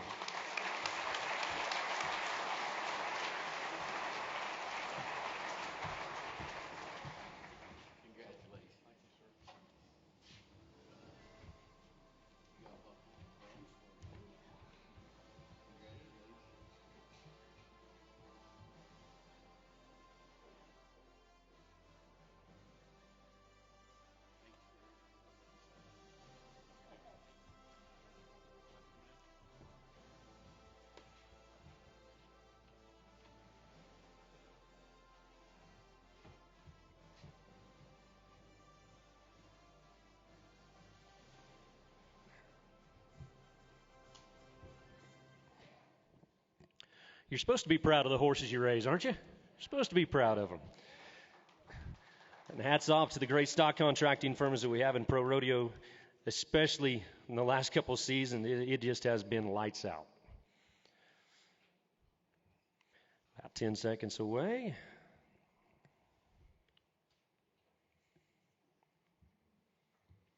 Welcome back to the Pro Rodeo Hall of Fame in Colorado Springs as we continue to induct the class of 2022. This guy is becoming one of my favorite people to follow on social media. And that seems a little bit weird to me, but he's always got something going on. He seems to comment on almost every story that I put out there. And since I was a little kid, I enjoyed watching this man work in the arena. He always made me laugh. And he was one of the men that he doesn't know it, but was instrumental in what I do now as a rodeo announcer.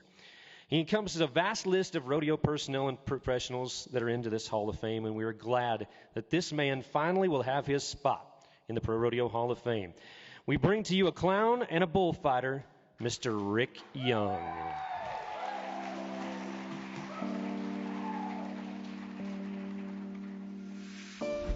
Raised on his family's Appaloosa horse ranch near Tickafaw, Louisiana, Rick Young did not set out to become a rodeo clown and bullfighter. He really wanted to be a college football player after earning all-state accolades in both football and basketball. However, the 5'9" Young was deemed too small to play for Louisiana State University, so he joined the rodeo team instead.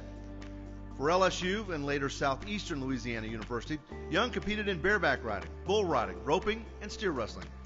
Becoming a rodeo clown happened by accident when he was asked to fill in for a clown that didn't show. Young agreed to continue working with the Kinney brothers in their rodeos across Texas, Arkansas, and Louisiana.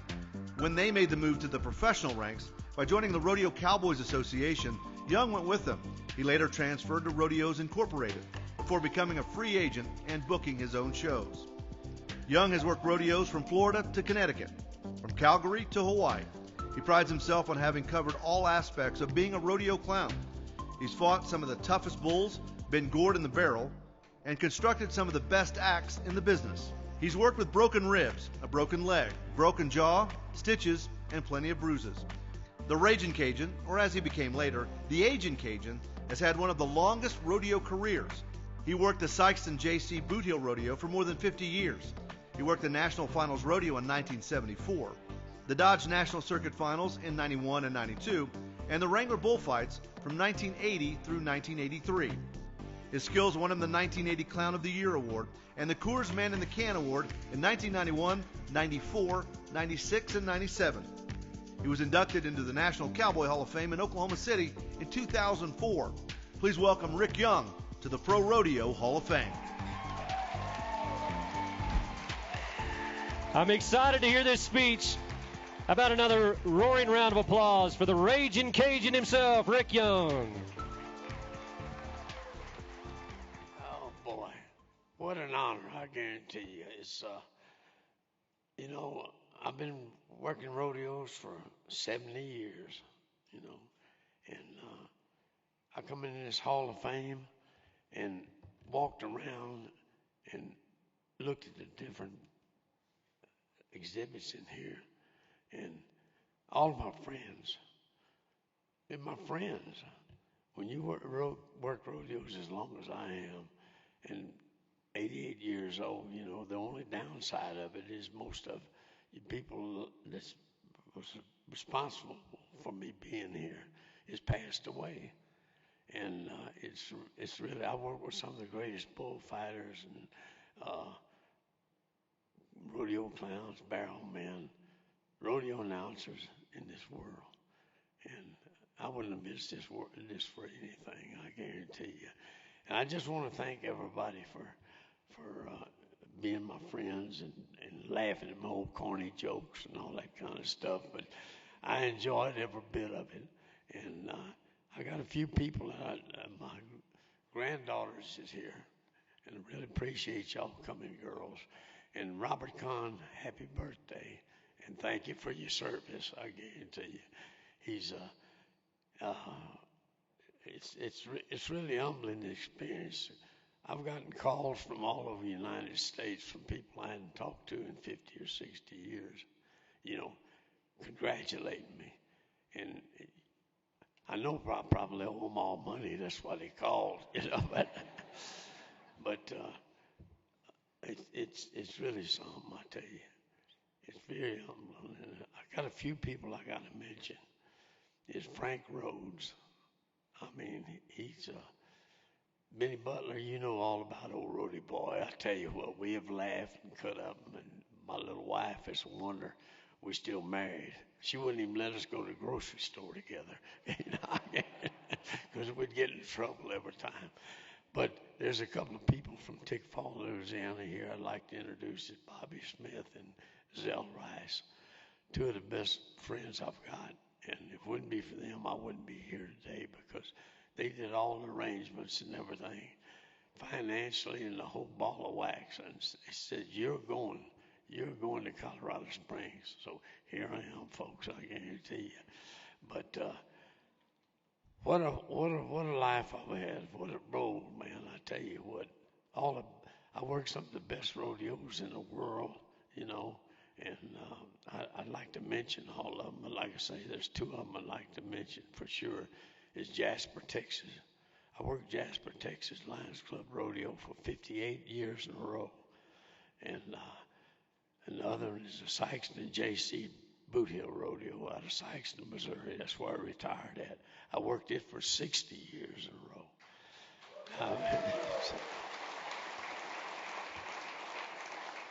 Thank you. You know, and the mayor of Sikeston one year told me, he said, Rick Young, I go to all these homes in Sikeston. There's more Rick Young pictures in here than they got of their own family.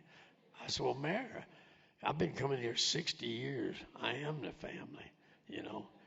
And in fact, I was here when all these JCs was born. That's what you call job security, son. I guarantee you that. But I'd like to thank my little, just a couple more people I got to say.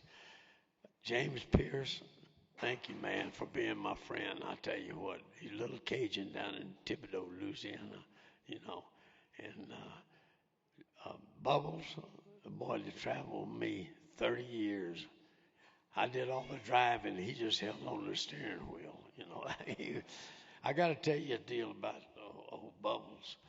He worried about everything, you know. We was going to a rodeo, and he come to the house, and he said, well, when are we going to leave? And I told him everything. So he was fixing to leave, and he looked at my tires on the truck. He said, man, you need to get some new tires. I said, Bubbles, them old tires, they got another 20,000 miles going good for them, you know. No, they ain't. We're going to have a blowout, and we're going to be changing tires on the interstate. I said, don't worry about it.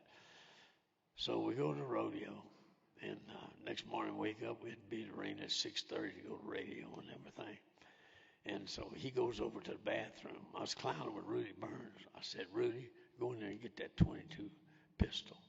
And I said, when he comes out of the bathroom, you be rubbing his back tire. And I said, boy, Rick, you know, you got a bubble on this tire. I said, I don't know how you made it without it blowing out. Of course, he said, I told that sorry SOB we need a new set of tires. Rudy said, well, feel under here, Bubbles. Put your head underneath this fender and then look at it. By the time he done that, he shot that 22 pistol. He liked to tore the doggone fender of my truck off. Me and Rudy's on the ground laughing, and he said, y'all goofy, something wrong with y'all. Y'all crazy. Y'all look at half bubble off. I don't know why I hang around with you guys, you know. But that's the fun we have going down the road, you know. But the main person I want to thank is my little wife, Bernie Lee.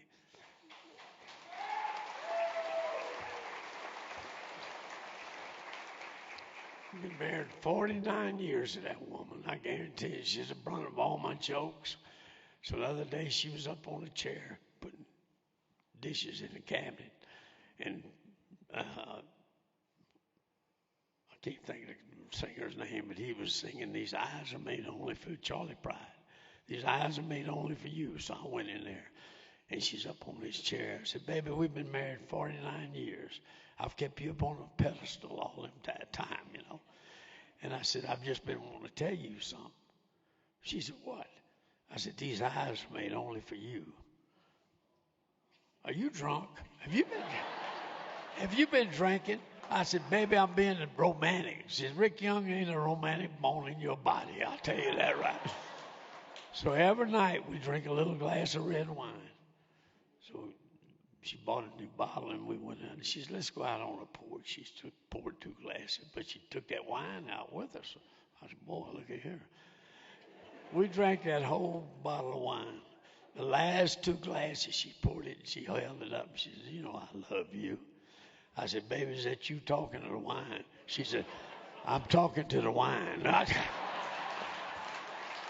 who's the most romantic? Who's the most romantic? I love you, Bernie Lee, and I tell you what, be another 49. I'm looking forward to it, another 49 years. Well, I just want to thank everybody. I know I'm forgetting something. I don't ever write nothing down. They said, y'all have notes. Well, I don't have notes. I couldn't read them if I wrote them down anyhow. You know.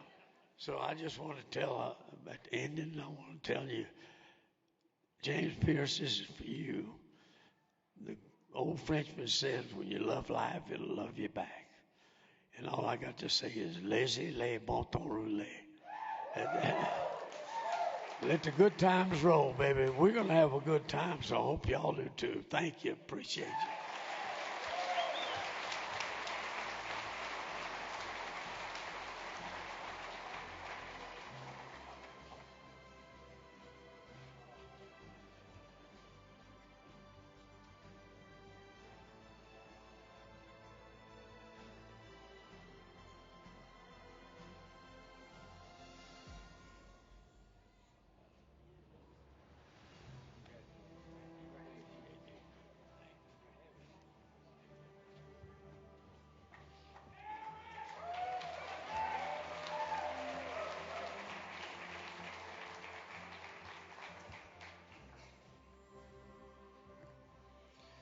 Great job, Rick Young. As we keep moving on today, I want you guys to know how big an honor this is for me, for a little kid that grew up in Kansas just wanting to be a rodeo announcer, and because I couldn't ride a bucking horse and I was a terrible roper. And I met a man by the name of Clem McSpadden that introduced me to the greatest event in the world, and that's steer roping, and made me a junkie of it. And it is just it's an honor to be at the Pro Rodeo Hall of Fame. I just want to say that today. This is a big deal for me. So welcome back to all of our viewers. It is time to continue this induction of the class of 2022. One of the greatest things that a rodeo announcer gets to do is to introduce his heroes. And I've enjoyed to watch this guy rope even clear up into his 70s. And he is indeed a true inspiration to each and every one of us. This year to be inducted as a notable into the Pro Rodeo Hall of Fame, his contributions to the PRCA and the sport of rodeo in almost every way are imaginable. He's a 2015 Legend of Pro Rodeo, and now he will finally find his place inside of the Hall of Fame right here in Colorado Springs. Turn your attention to the big screens. We learn more about the great Mel Potter.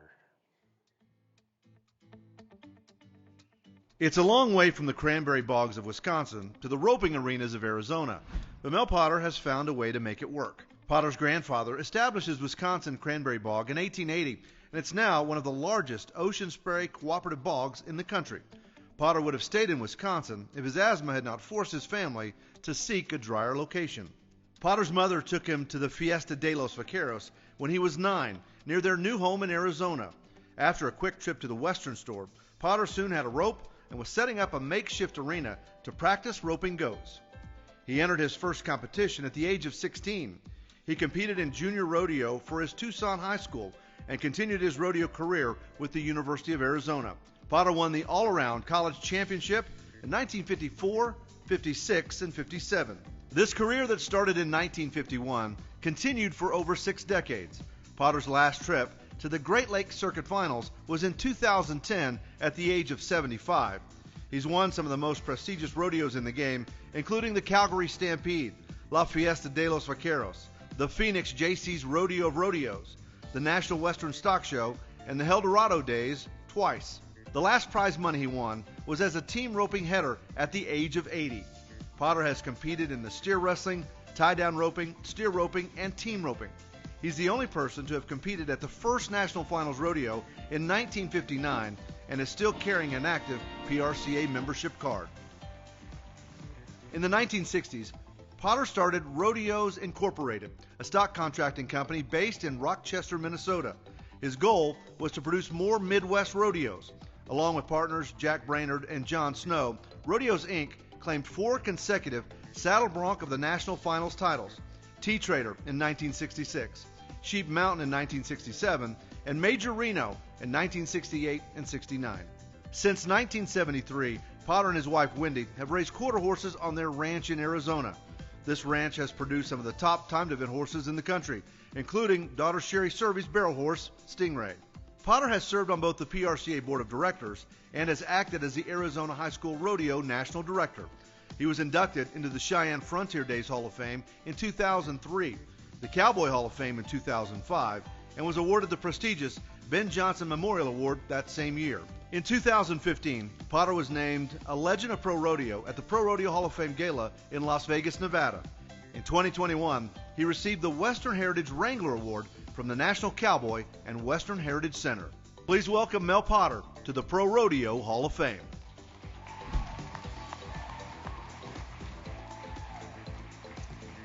He deserves his own wing. Make welcome Mr. Mel Potter, everybody.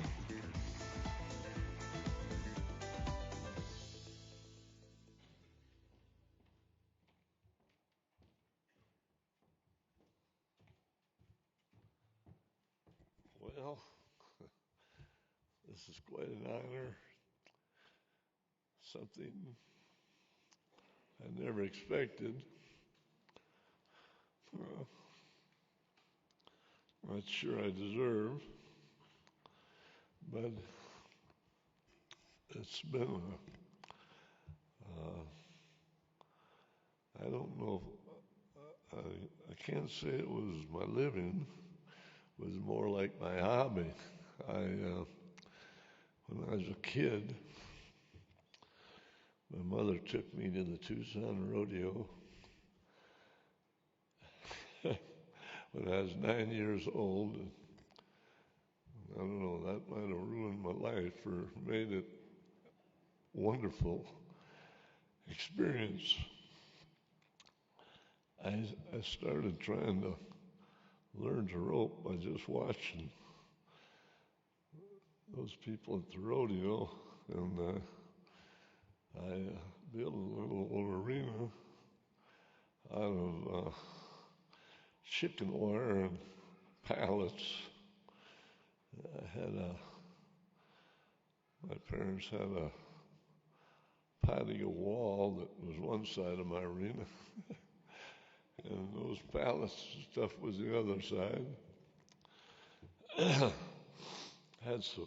had some neighbors that had some goats, and I rented 2 of them from them. started trying to catch them.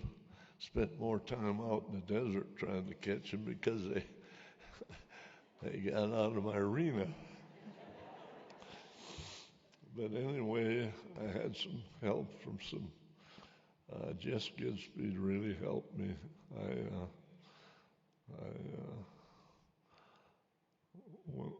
went back to a high school friend of mine and I went back to the Midwest. We thought nobody'd be able to rope there. And we got there and about half of the top 15 was there. And they got a kick out of us. And I remember opening my rope can up there in the Midwest and my rope sprung out of there like a big snake.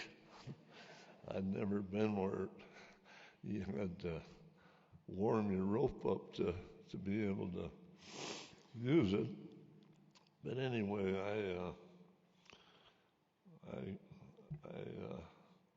some of those guys told me, you know, you need to find a better horse. I'd bought one that was 2 years old, and I trained her. Can imagine how good she was. But anyway, they told me, you need to go see Jess Goodspeed, who was really a great roper. And they said he had a lot of good horses. You might be able to buy you a horse there. I went down there and stopped at Wetumpka, Oklahoma, and told him I was needing a new horse. And he said, well, let me see you rope on your horse. And he says, well, I think you probably need a little instructions besides a new horse. And so he helped me there for 2 or 3 days, showed me all the things I was doing wrong. And he had an old horse that was maybe, looking back, might have been the best calf horse I ever owned. He was blind in one eye. And everybody called him Old Good Eye. He was same age I was 16. And he was a heck of a horse. Jess had won Omaha and Chicago and Denver and Fort Worth on that horse, but he was getting old, and Jess would always win enough to spend a few months without rodeoing at home, and then he'd get short of money and he'd go out rodeoing for a month or two and win 3,000 or 4,000 and come back home. He was probably one of the 5 guys in rodeo calf ropers that didn't win the world. He just never won enough. He was a runner-up one year, and but anyway, he was one of the great ropers that a lot of you have never maybe heard of or remember. But anyway, it's an honor to be here with all my friends.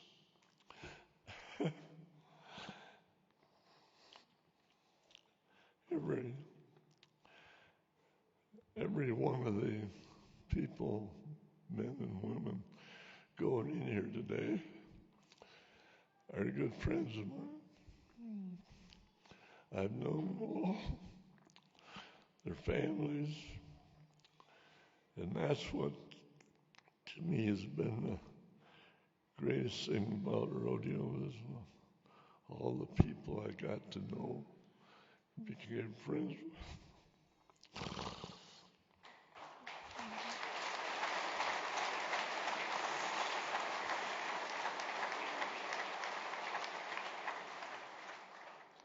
I keep losing them.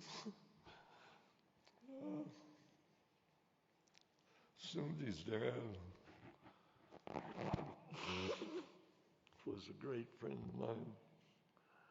I met him in '56, I think it was the first year or second year, Dick Pascal put together a rodeo outfit.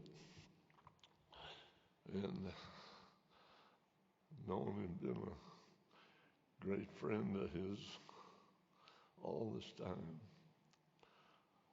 I was always lucky at his rodeos.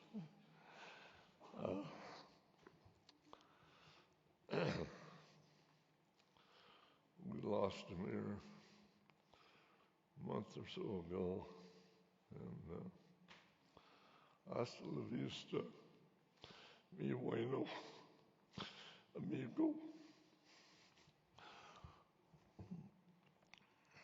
Cotton. Anyway, I could tell a lot of stories that would be interesting. I've been around through several generations of rodeo people. I just met Jerry here yesterday and visited with him today, and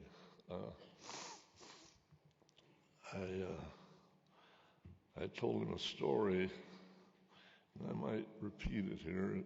It's kind of interesting. When we got in the rodeo business, we were just very fortunate. Zumwalt was selling out. We bought 20 his, not the top ones, but from 15 to 20, what they'd mark today. Good friend, the Flint Hills Rodeo Company, Roberts. Ken Roberts was a good friend. They sold out. He said, I've kept 4 my best horses. Would you be interested? We bought them. One was Bay Meigs. She was the best bareback horse at the finals one year. T-Trader, who was one of the best saddle bronc rider horses at the finals, the best one. And anyway, this old guy called me. We'd been in the business about 3 years. He called me and says, I think I got some bucking horses you boys could use. And I said, well, we're interested in good bucking horses. And his name was Feet Took. And I'd never heard of him. I called Linderman right away. Bill was a good friend of mine. That's before you guys' generation. But anyway, I said, Bill, you ever hear of an old guy by the name of Feet Took? And he said, yeah, what about him? I said, well, he called me and says he thinks he's got some good horses we might use. And old Bill says, well, if you can get his best horses, you'll have some of the best horses on the planet. But I think he'd sooner come to sell his wife than them horses. So anyway, that got me excited, and I got one of my partners, Jack Brainerd, that was in Rodeos Incorporated with me, who became an icon in the horse show business, a great guy, had a great sense of humor. We flew out there in my 210, landed in an alfalfa field on their ranch, and we walked up to this corral, and there was 20 horses in there, and one old guy come walking up. It was Feek's brother. And Jack says when he come up, he says, damn, I wish I'd have brought my association saddle along. I'd like to top a few of these off this morning. And old Fay says, well, son, if you can do that, you can own this ranch. The ranch was only 2 townships, so it's a pretty good-sized ranch. But anyway, Fate come up and he gave us the history on all these horses, and I would say today there would be 10 to 15 of those would go to the finals. They were that quality of horses. And so I told him, well, I'm going to have to borrow some money to buy them. What do you want for them? He says, 500 a round. Well, at that time, that was a lot of money for a bucking horse. But really, that quality, it wasn't that much.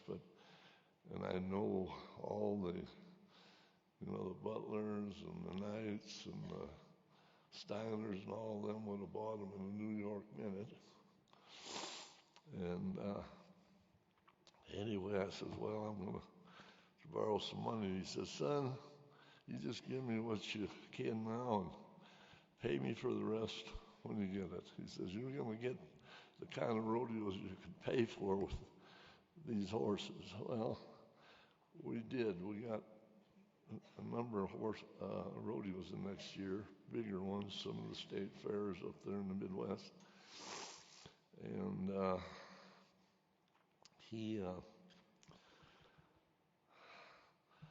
we sent about, 6 or 8 of them to the finals. We had some really good final horses, Old Bay Migs and T-Trader.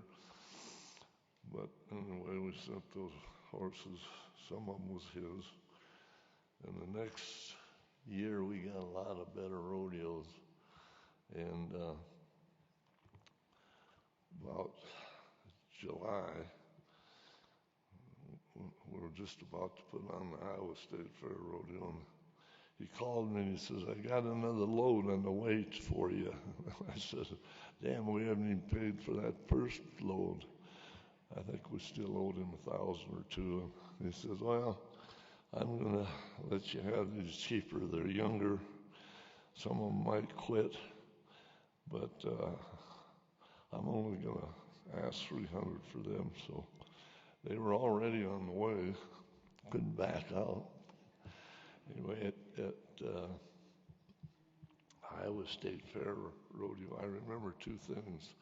Clyde Van Voorst, did Clyde ever win the world? Maybe a couple times. Anyway, this horse Headlight bucked old Clyde off and threw him back in the chute and knocked him out. He hit the back of the chute and just crumpled down. And then there was another horse there, Sheep Mountain, that bucked like heck. Well, we sent a few more to the finals, and Sheep Mountain's one of them. And he bucked John Ivory off, and then Kenny McLean, who at that time was probably the hardest bronc rider in the world to get on the ground. I think he only got bucked off about once or twice that year. Bucked him off, and Sheep Mountain got to be the bucking horse of that finals. Well, the next year we were still paying on that bunch, and old Feet calls and says, I got another load for you, but I want you to come and watch these buck. And we flew out there to Ekalaka, and it was an amateur rodeo. There wasn't no world champions there, but there was some of them could ride pretty good. They didn't look too good on them, but there was 4 of them out of I think there was 40 bronc riders that rode. And those lucky guys, they got to get on another one. One of them was Gray Wolf, was one of his studs, weighed 1,600 pounds. He didn't fit in a regular chute. You had to leave the tailgate open, put a log behind him. Another one was a mare called Skid Row Sue, which I think Harry Knight ended up with her, and I think she was the mother eventually of one of his award-winning horses. Another one was Gilding Black Hills, and then Major Reno. Well, those guys didn't make it 2 jumps on those horses. I would love to have them today, put them in the chute, and have the top 4 bronc riders of the United States get on. I'd have to bet 1,000 on each horse that they wouldn't get rode. Anyway, Major Reno bucked over the fence. Never even knew he'd missed a lick. He just was jumping that high, and I went up and measured it, and it was a 6-foot fence. It's hard for anybody to believe that unless you saw it, but that son of a gun was amazing. So anyway, we took them home, and we got Chicago that year. Chicago International Livestock Show and Rodeo, which is the biggest one we'd ever had. And there was a lot of committees coming to watch it. And I called Linderman and I told him, Bill, we can't send 10, 12 horses to the finals. We want them all, most of them there to buck for these committees coming to watch. And so anyway, I said, I'll send the best bronc, which was Major Reno, the best bareback horse, Leo, and the best bull, Cottonmouth, that we bought from the Kinney brothers. It'd only been rode 3 times when Kinney's had it, and rode 1 time when we had him.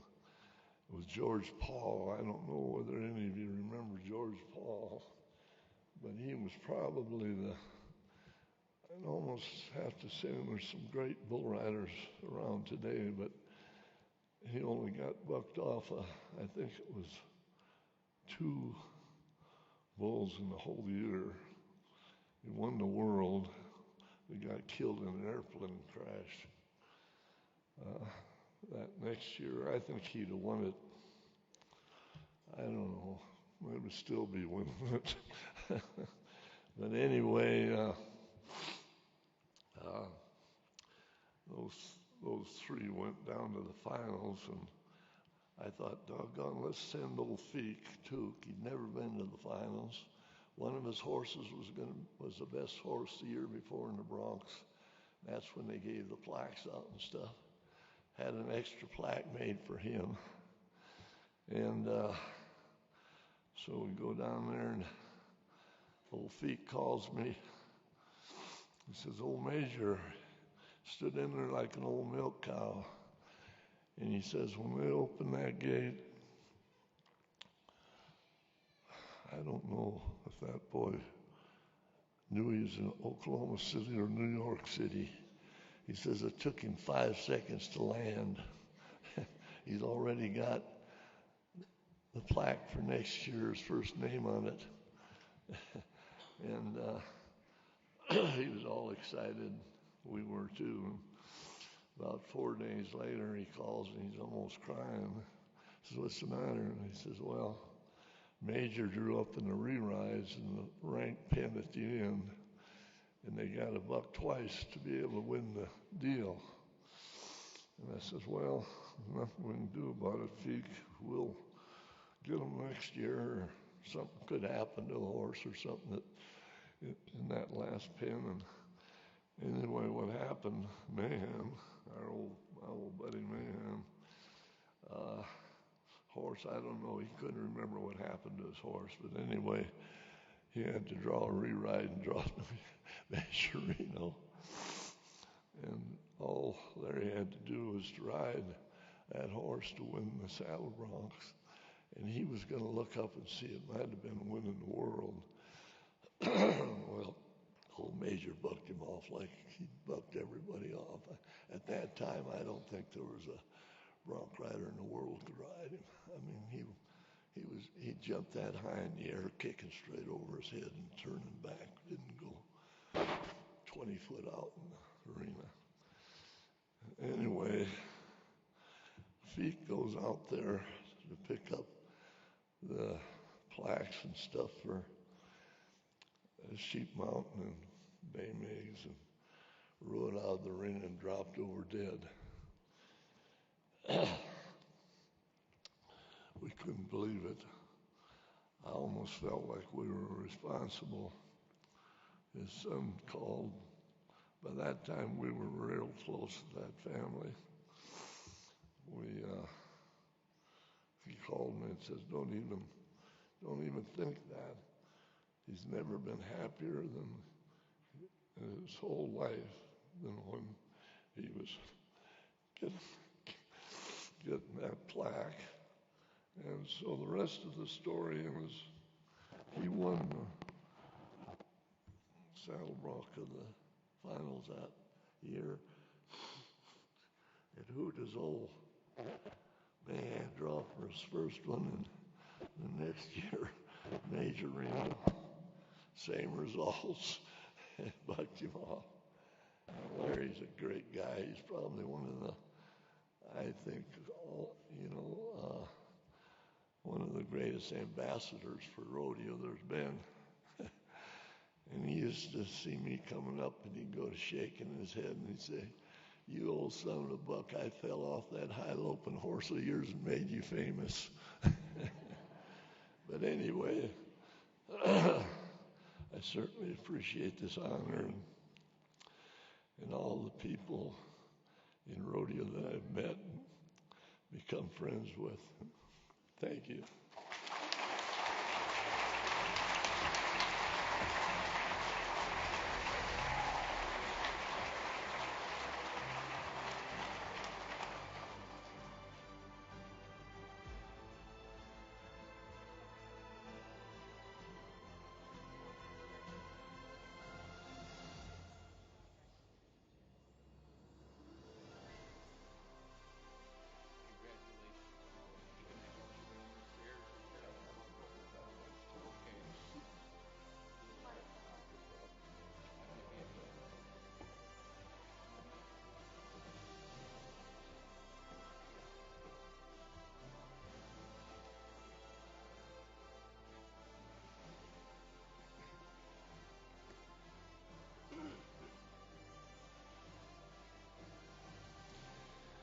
If that guy will write a book, I'll buy it. Ladies and gentlemen, how about it for a legend of our game, Mr. Mel Potter?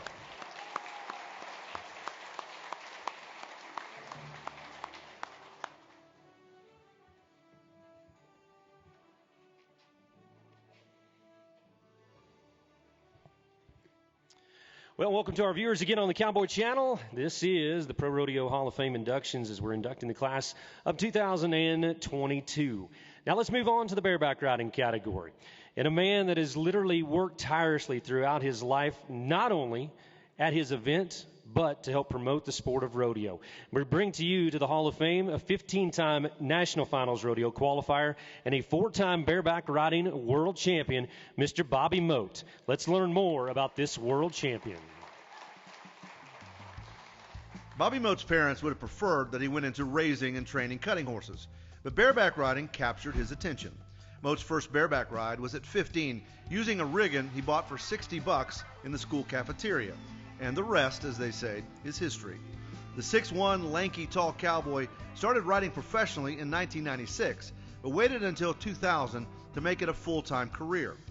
He made his first of 15 consecutive trips to the National Finals Rodeo in 2001. Cougar was 76 on earlier, but Dave won a lot of money on this bay horse, and Bobby's in trouble, though. He was sitting in the lead and only had to make the whistle in round 10 to win the world, but he bucked off, losing the title to Lan La Jeunesse. The 2002 season saw a more determined Bobby Mote, and he won the first of his 4 bareback riding world championships. We'll see if Bobby can do it. Well, it's him to win, and this guy was in the same opportunity last year, and he went at it just like this. That's what impressed me so much about Bobby Mote. Last year, basically, all he had to do was make the whistle, but he wasn't going at it like that. Oh, and what a perfect ride he sticks on this one. You know, not many guys pull this off through the course of the year. 88 points for Mote, so he may have pulled it off. After battling injuries, Mote easily won the 2007 world title.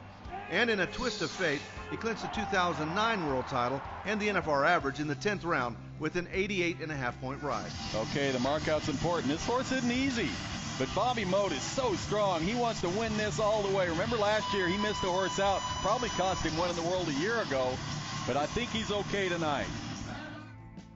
Mote began team roping for fun at the age of 25 and quickly took it to the next level, finishing second in the all-around race behind Trevor Brazile in 2012. Bobby Mote became the first bareback rider to surpass the $2 million mark in career earnings in 2012. welcome Bobby Mote to the Pro Rodeo Hall of Fame. Ladies and gentlemen, the lean, mean, bareback riding machine himself, Mr. Bobby Mote.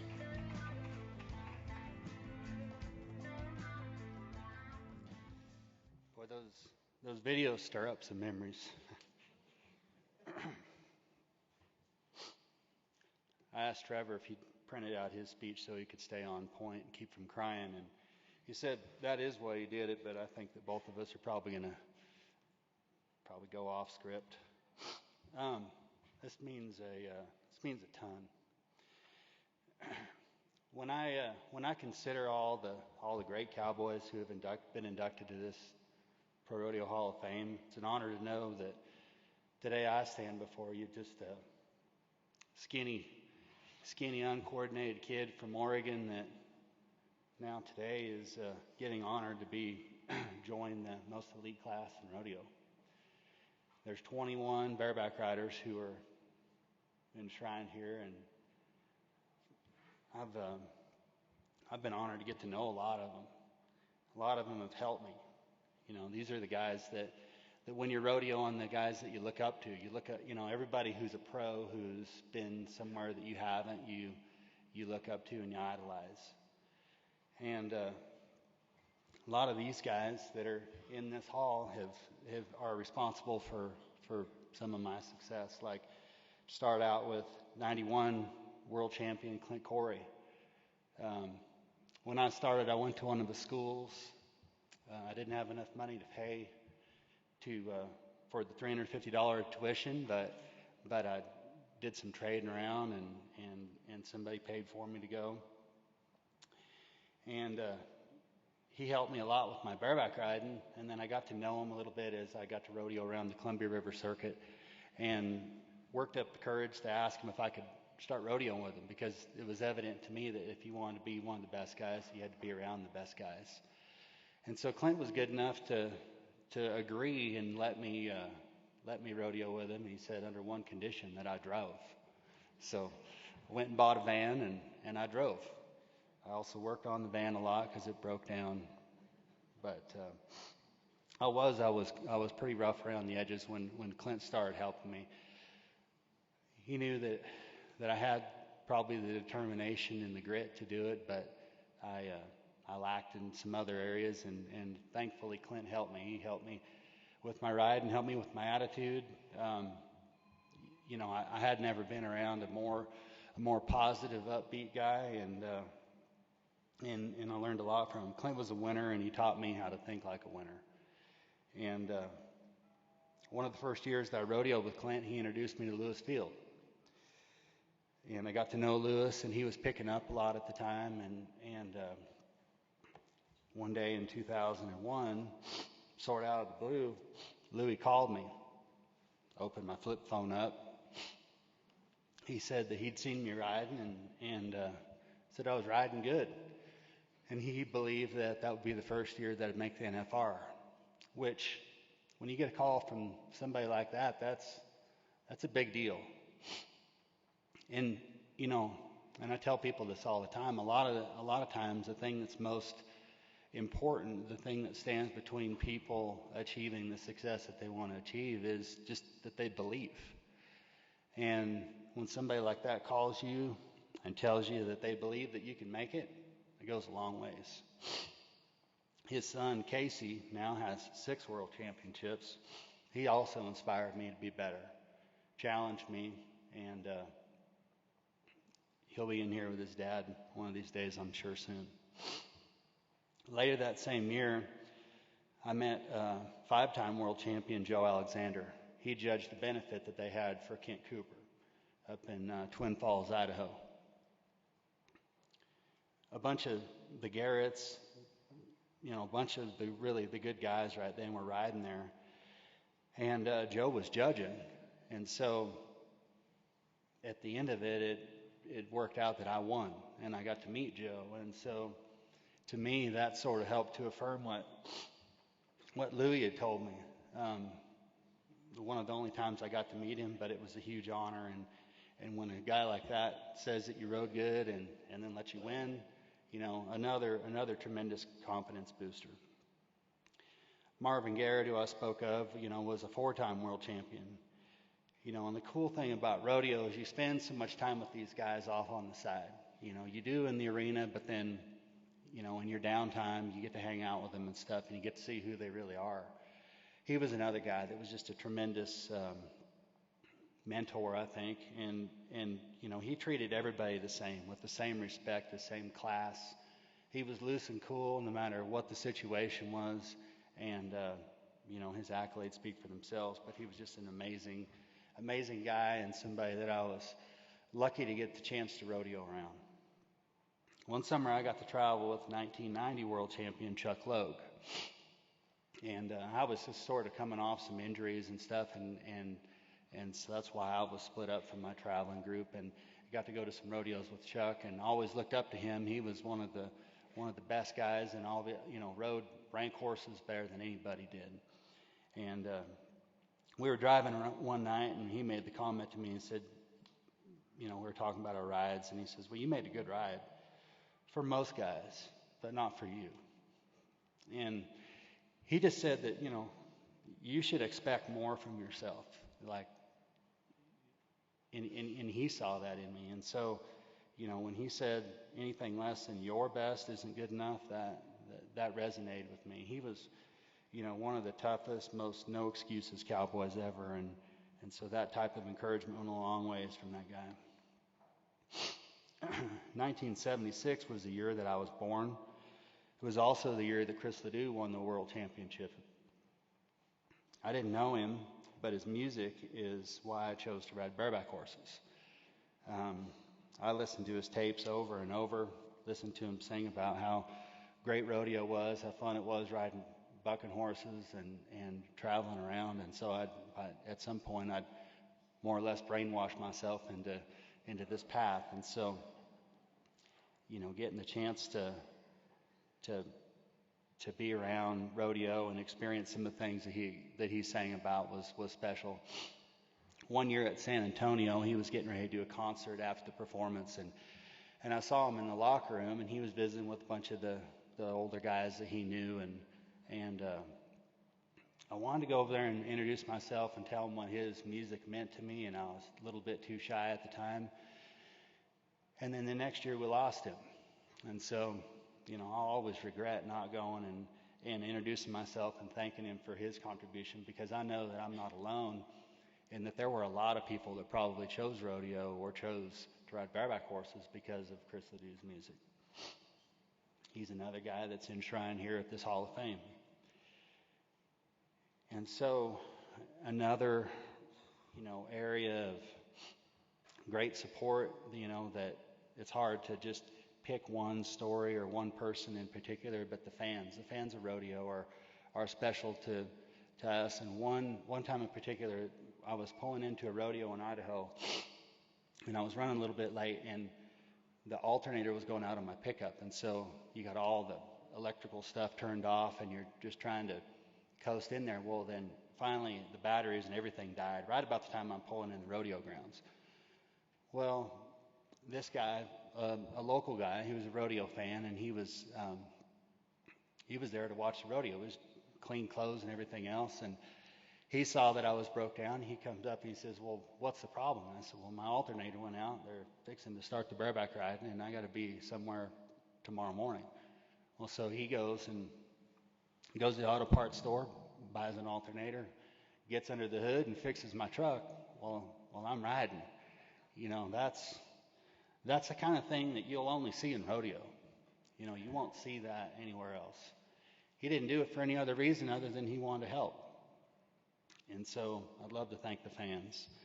And even though rodeo isn't a team sport, the closest thing that you do have a team is your traveling partners.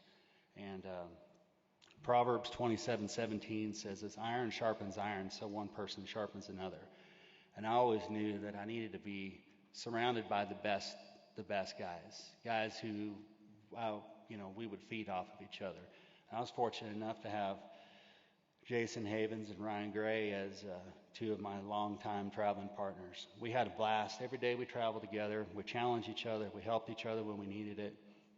and we were like brothers. One time in particular, I got hurt in San Juan Capistrano. Didn't realize that how hurt I was. Got on a plane. We're flying to Coeur d'Alene, Idaho, and we landed in Seattle for our connection, and I had passed out on the plane from the pressure. My body was going into shock, and they took me to an ER. And the attending doctor, they did some x-rays and things, and he came out and he said, "It's good news. You've got some broken ribs, but it didn't puncture your lungs. You'll be okay. Go home and rest." And Ryan and Jason, they knew me well enough to know that I was hurt worse than just broken ribs. And so they insisted.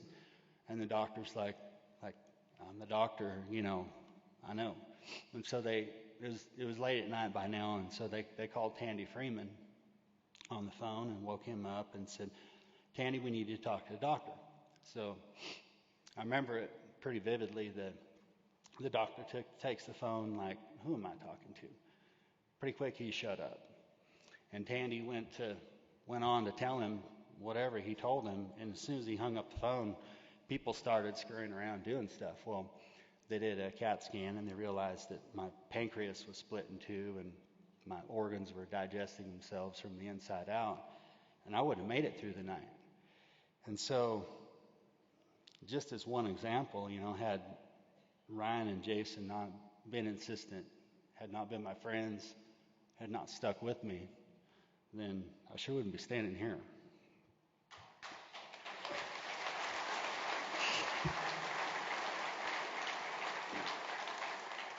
There is a special kind of bond that you develop with your traveling partners, and I was fortunate to have some of the very best. But the most important support, which mattered the most, was the support from my family, who believed in me, even when I doubted myself. Rodeo can give you a lot of opportunities to doubt yourself, which is what makes it hard when you're sore or you're tired or haven't been riding good to drive off and leave your kids, especially when they're little. But when your family supports you and knows that, you're going out there to do what you're made to do, and that's what puts food on the table, then it gives you the encouragement sometimes that you need.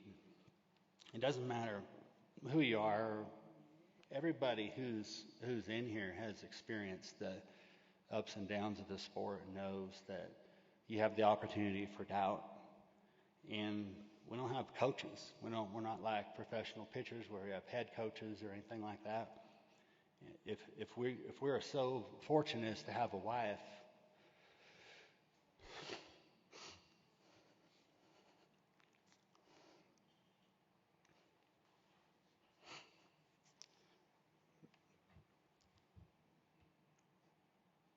as good as I have, then we can get through it.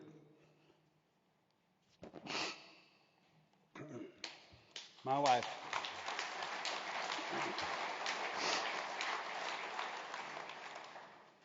Kate has been my strongest advocate, and I'm so thankful for her.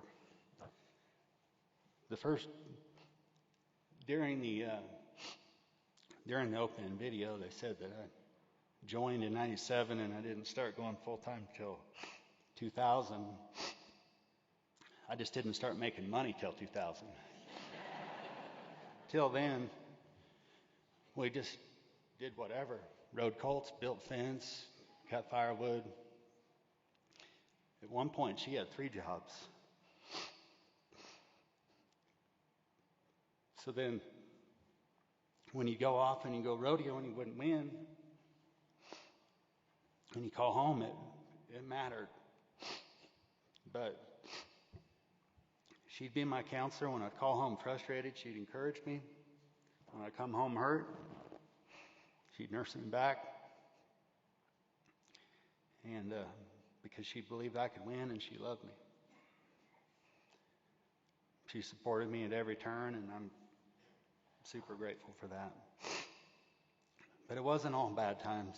Some of the best times we had are when I got to bring them along on these rodeo trips. I didn't always, because so often you're going from place to place as fast as you can go, and nobody wants to drag their kids along on that. But when the kids started getting a little older, we got them home, and we traveled around, and I took them as often as I could. And one time we drove through the night up to Calgary, and these kids had grown up going to rodeos, and so they thought they knew everything. And I remember we woke up in the morning, and Laura had slept on the couch, and she wakes up and she looks out the window and she says, Charlie, look up, wake up, we're in Houston. My oldest son, Charlie, he was the entrepreneur. When we'd go to the rodeos, he would see it as an opportunity to make money, and so we'd stop at Costco and he'd buy cases of water and cases of candy bars, and he'd go around the parking lot and sell them. Sometimes we'd leave and he'd have more money than I did.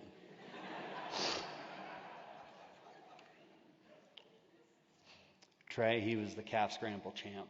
One time we went to Stephenville, and all the kids had to go in one gate at one end of the arena, and they were all going to go out the other end.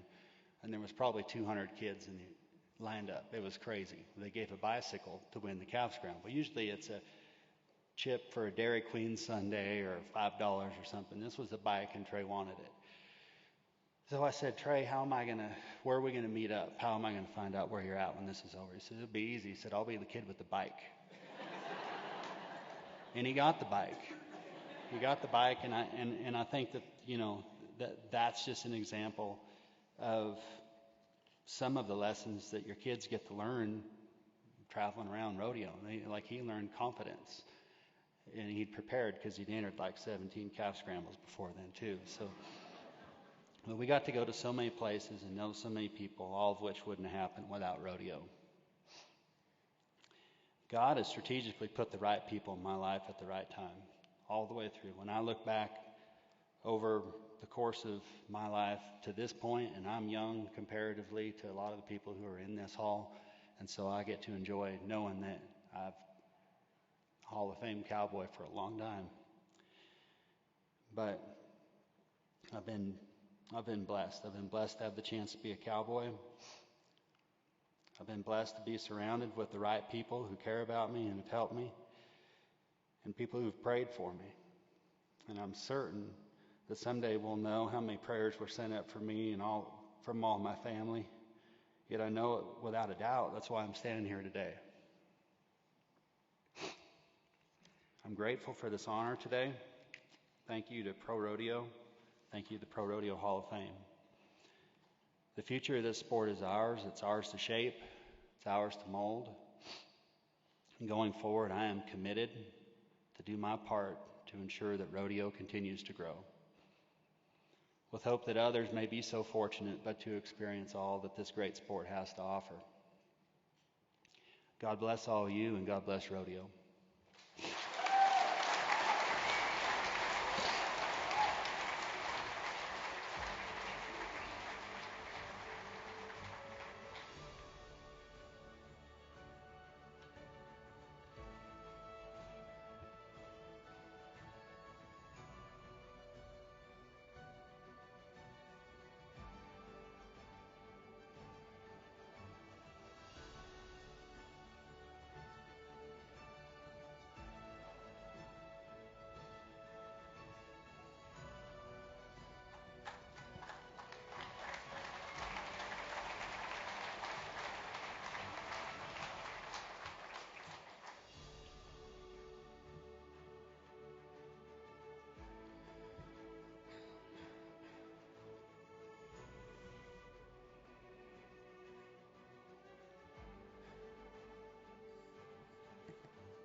Welcome back again to our viewers on the Cowboy Channel and the 2002 inductions of the ProRodeo Hall of Fame here in Colorado Springs, Colorado. There is one more name left.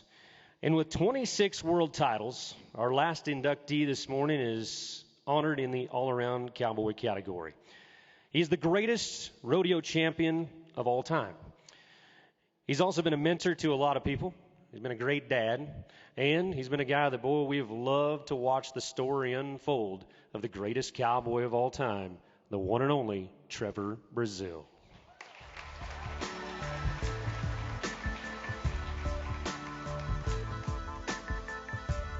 Trevor Brazile always knew that he wanted to be known as a great all-around cowboy. After 26 PRCA World Championships, it seems he's accomplished that goal. Since the time he was a young boy, he had a rope in his hand.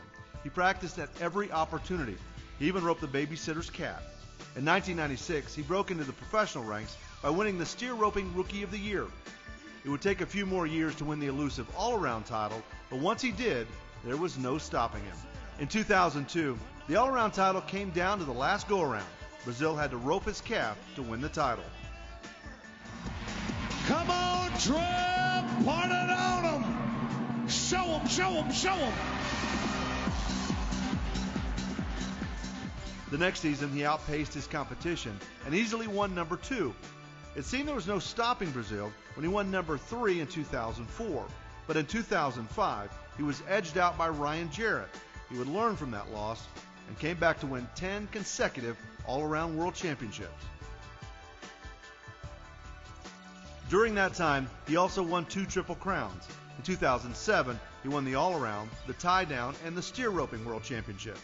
Then in 2010, he won world titles in the all-around, tie-down, and team roping heading. In 2011, Brazile passed Ty Murray's record of 7 all-around world titles. In 2013, he tied Guy Allen's record of 18 PRCA world titles by winning the steer roping championship. He would surpass that record a month later when he won his 10th all-around world title. Not missing a beat or slowing down, Brazile continued to outperform his competition, winning his last world championship in 2020. Trevor Brazile holds numerous NFR records, including matching the fastest tie-down run ever at the national finals. It happened in round 8 in 2015. He's out. Look out, boys. Trevor Brazile. He's got the perfect go. He's got a chance to be 7-2 or 3 win the day. How about 6'5"? What about this old guy, huh? That ties the arena record. Oh, this calf needs to lay down.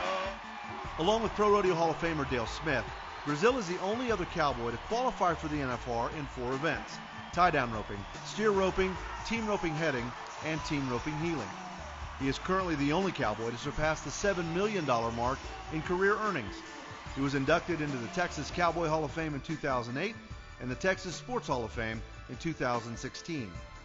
His relentless dedication to the sport of rodeo has certainly made him the king of the cowboys. Please welcome Trevor Brazile to the Pro Rodeo Hall of Fame.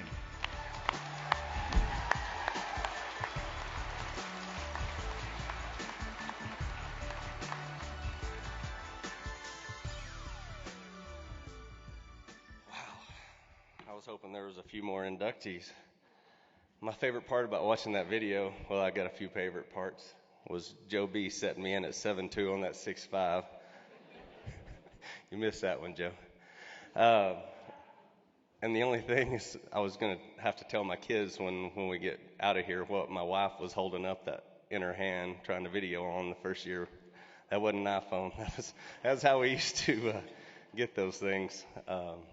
And I started this thing in this paper I brought up here with family, so I'm gonna scratch that and move that down a little ways because I'm gonna wait a minute before I cry. But it is such an honor, and I know that gets said so many times throughout today, but it's about how improbable this all sounded to a kid who everybody thought was way too small, when he bought his permit in 1995. And that was during Ty Murray's heyday, where the bar was set so high that I didn't even consider trying to reach it until well into my career. He showed people like me that dominance was possible even in a professional sport.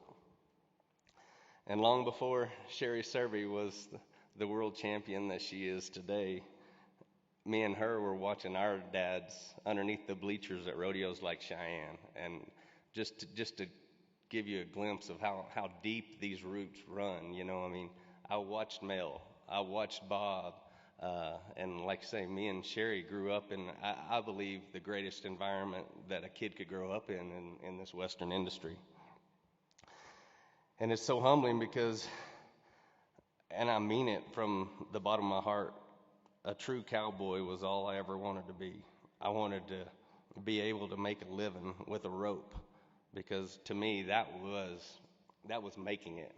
like every cowboy, escaping a real job for as long as you can. It is the ultimate goal. But it just worked out. God stepped in and had a bigger plan than I could have ever imagined for myself. God gave me parents who each in their own way helped me on this journey. Thank you both. My mom lived what it meant to be a cowgirl, and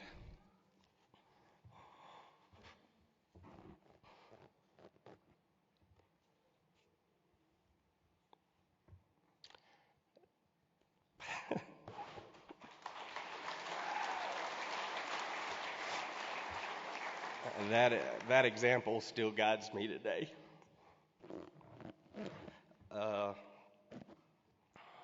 My dad, like Bob said, he was my hero.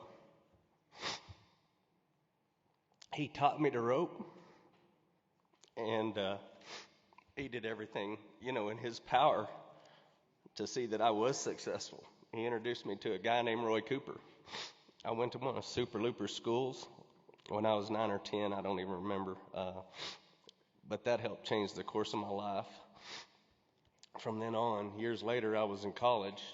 It was Roy's influence. I got to go up there and spend time, watch him, and I always learned more from watching than I ever could from anybody trying to tell me.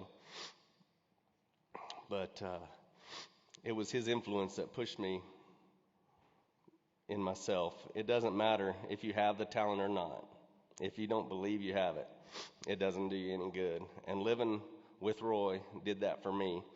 He was one of the best motivators there was, and when he told me that I was good enough, that I could do it, a lot of that self-doubt left. Not only had he won all there was to win, he had been around every great cowboy for decades. Meeting Roy also introduced me to his stepdaughter, who's now my wife. She was here long before any world title and probably had a lot of the same uncertainties about my career choice when I cracked out. So since I'm already on that, I'll go back to the top. It was my first thank you. I just didn't think I could get it out. I'm standing up here, but if it wasn't for you, Shadow, my whole career, you fans and media, you've heard about me, but it was so far from just me. Shadow got behind my goals and didn't even consider her own until I had passed Ty Murray's record that seemed so unreachable for so long. And once I did that, she let herself make a goal to make the national finals in the barrel race. And that was one of the wildest, hardest, most memorable years of my whole career. You can't tell her she can't do anything. Everybody says and assumes for some reason that my kids get their competitiveness from me, but no way. It was her. That's what I get for switching page. I told you I was going to go off script. But we didn't have the Cowboy Channel to show us how the best guys in the world were doing it back then. This generation has a jump on us as far as that goes. All we had was 3 nights of the National Finals Rodeo on ESPN, and all I knew is they were going extremely fast every time they nodded their head. So my first season in ProRodeo, that's what I tried to emulate, and that's why I got sent home early. But then guys like Mike Beers taught me how to enter, because there's more than just nodding your head when you do this sport. There's logistics, there's entering, there's navigating your way through ProCom, and Mike Beers helped me learn more about that part of it than anybody. That served me well as I navigated entering in 3 events. It has its ups and downs for sure. I wasn't able to buddy with a rig full of guys because having to work 3 events meant my schedule didn't align with anybody else's. as hard as this was in some areas, it enabled me to bring my family along with me. And that was so instrumental in my success, because when you lose, it's not near as lonely, and you know that everything's going to be all right, because when you get back to the rig, there's a little boy or a little girl that doesn't know you could have hit one in the ass or won the round. They don't know the difference. And so that was probably the biggest joy of my whole career, was getting to rodeo. The hardest part was when we got home in September, because then we're having to train everybody to get back into a house and out of the same bed. Because when you're rodeoing, you become really tight-knit. We've spent more time, everybody's like, I must have been hard, but I spent more time with my family and snuggling kids in a rig, rodeoing, than I have even being retired. Not just because they won't slow down long enough to let me snuggle them, but. And another part of this season this career that was really special is my team roping partners, because that was the hardest event for me to work, because everything else I did was just on me. And so if something didn't go well, I always had, another event to fall back on. But I always took this job, whether I was heading or heeling, very serious, because I knew that this was somebody's livelihood, and they had families, and this was the event that they counted on. And I had a lot of great partners, but Patrick and I roped. I guess I must have made a typo, because it said it felt like 30 years of my 20-year career. The team roping has a way of feeling like that. For the same reason that we're business partners today, is that bond and his commitment to excellence and the sacrifices he made for me, knowing that he was going to have to rope with the multi-event cowboy. There were some things that he was going to not be able to do. And so thank you for making that sacrifice, Patrick. I hope it was worth it. Rodeo's been a great teacher in my life. Everything I have in one way or another came from rodeo. It's given me some of the hardest lessons and some of the greatest lessons too. It's peaks and valleys, but that's part of being a cowboy. A cowboy can ride this, rope that, pin this, pin that, but until you've finished your maturing process with these peaks and valleys in this thing we call rodeo, you're not fully mature in your cowboying. And while it was a teacher, it also allowed me to teach. After all, I did take somebody who was a dirtback riding Chili's waiter. Here you go, Patrick, again. And he came a long ways. I mean, this guy couldn't ride a frisky flag horse down the Thomas and Mack one night, and I turned him into a world champion healer. You're welcome for that one too, Patrick. Just in case you guys have forgot that clip. Speaking of team roping, tomorrow's the team roping slack at Cheyenne, and that's one of the things I will miss about rodeo. Saddling as the sun's coming up, loping down that track with all the talent in one place, cattle loaded. I always wanted to be a good competitor, but I love competition too. Places like Cheyenne, with everyone together in one place, truly reminded me that I was living that dream that little kid could barely imagine.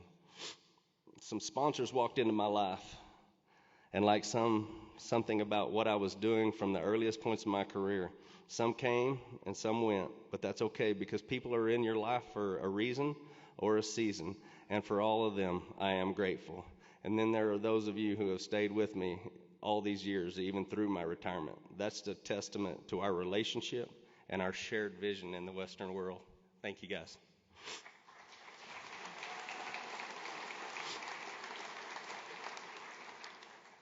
The ProRodeo Hall of Fame is about our legacies. My legacy is how I am as a Christian, a father, a husband, a friend, before it's about what I did in the arena. Rodeo was what I did, not who I am. Obviously, I want to do the best of my abilities and never leave anything on the table. From the guy who got his confidence from preparation, it's hard to lie to the man in the mirror. If I didn't put in the work, I knew it. I felt like if I was working harder than the people that were physically more adapted to what we did or had more raw talent than I did, I could level the playing field when I got there. This is what made me the horseman that I am today, because I knew great horses were the key to leveling that playing field. Luckily, kids are getting more exposure to this sport now, thanks to the internet, thanks to the Cowboy Channel, and the media working hard to give cowboys and cowgirls some star power. I've got to thank the media, though, because when I was doing it, they had a hard job. There weren't this many outlets, and the media had to work twice as hard to give me any stardom, and for that, I appreciate all of you.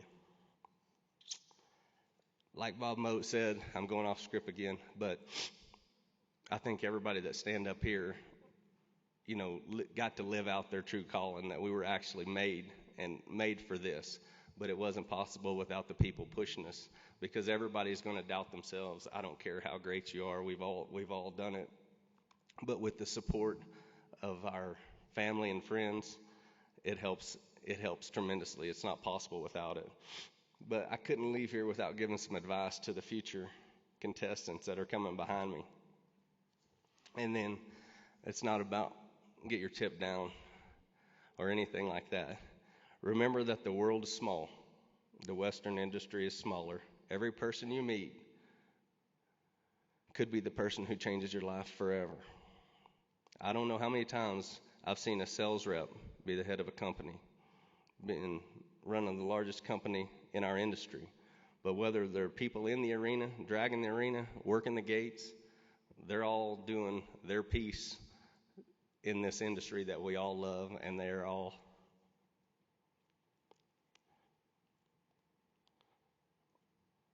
all deserve the respect that you want. So thank you so much, and good luck to the future rodeo behind us. We set the bar. Records are made to be broken. See you guys.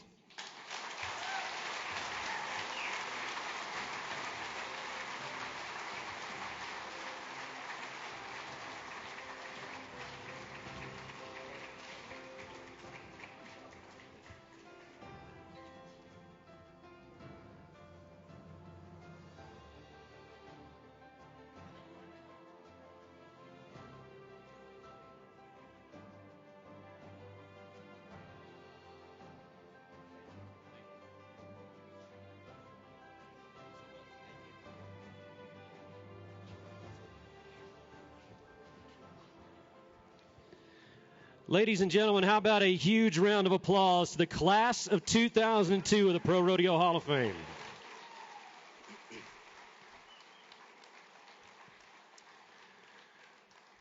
What an amazing day that it has been. Your names are now written in history forever. And just like Trevor said, it's about the future of rodeo and what it can be coming up. We want to say a big thank you to our sponsors, including the breakfast this morning. Thank you to the WPRA and the Miss Rodeo America pageant. And a huge thank you to our legend sponsors of the H4 Ranches and Bart and Tanya Hutton. We also want to say thank you to those that generously donated to the hall this year for the class of 2002. Reliant Ranches, Rodeo Holding Company, along with the Wyoming Governor and the First Lady. Thank you for being here. Also, the South Point Hotel Casino and Spa, the Sykeston's JC Rodeo, as well as the American Quarter Horse Association, the Pikes Peak or Bust Rodeo Foundation, Frontier Rodeo Coffee Company, the Reno Rodeo, along with T-Cross Ranches and the Norris Foundation. I also today want to make sure that we give a huge round of applause to Jeff Metters and his entire team at Geronimo Productions for the awesome videos that were shown here today for the inductions. So in just a few moments, we'll have the inductees come back up on stage for a big group photo. Again, folks, what an amazing day it has been at the Pro Rodeo Hall of Fame. This is an amazing class that is enshrined now forever in the history of professional rodeo. Thank you all for coming out. Thank you for watching us on the Cowboy Channel, and enjoy your day here in Colorado Springs.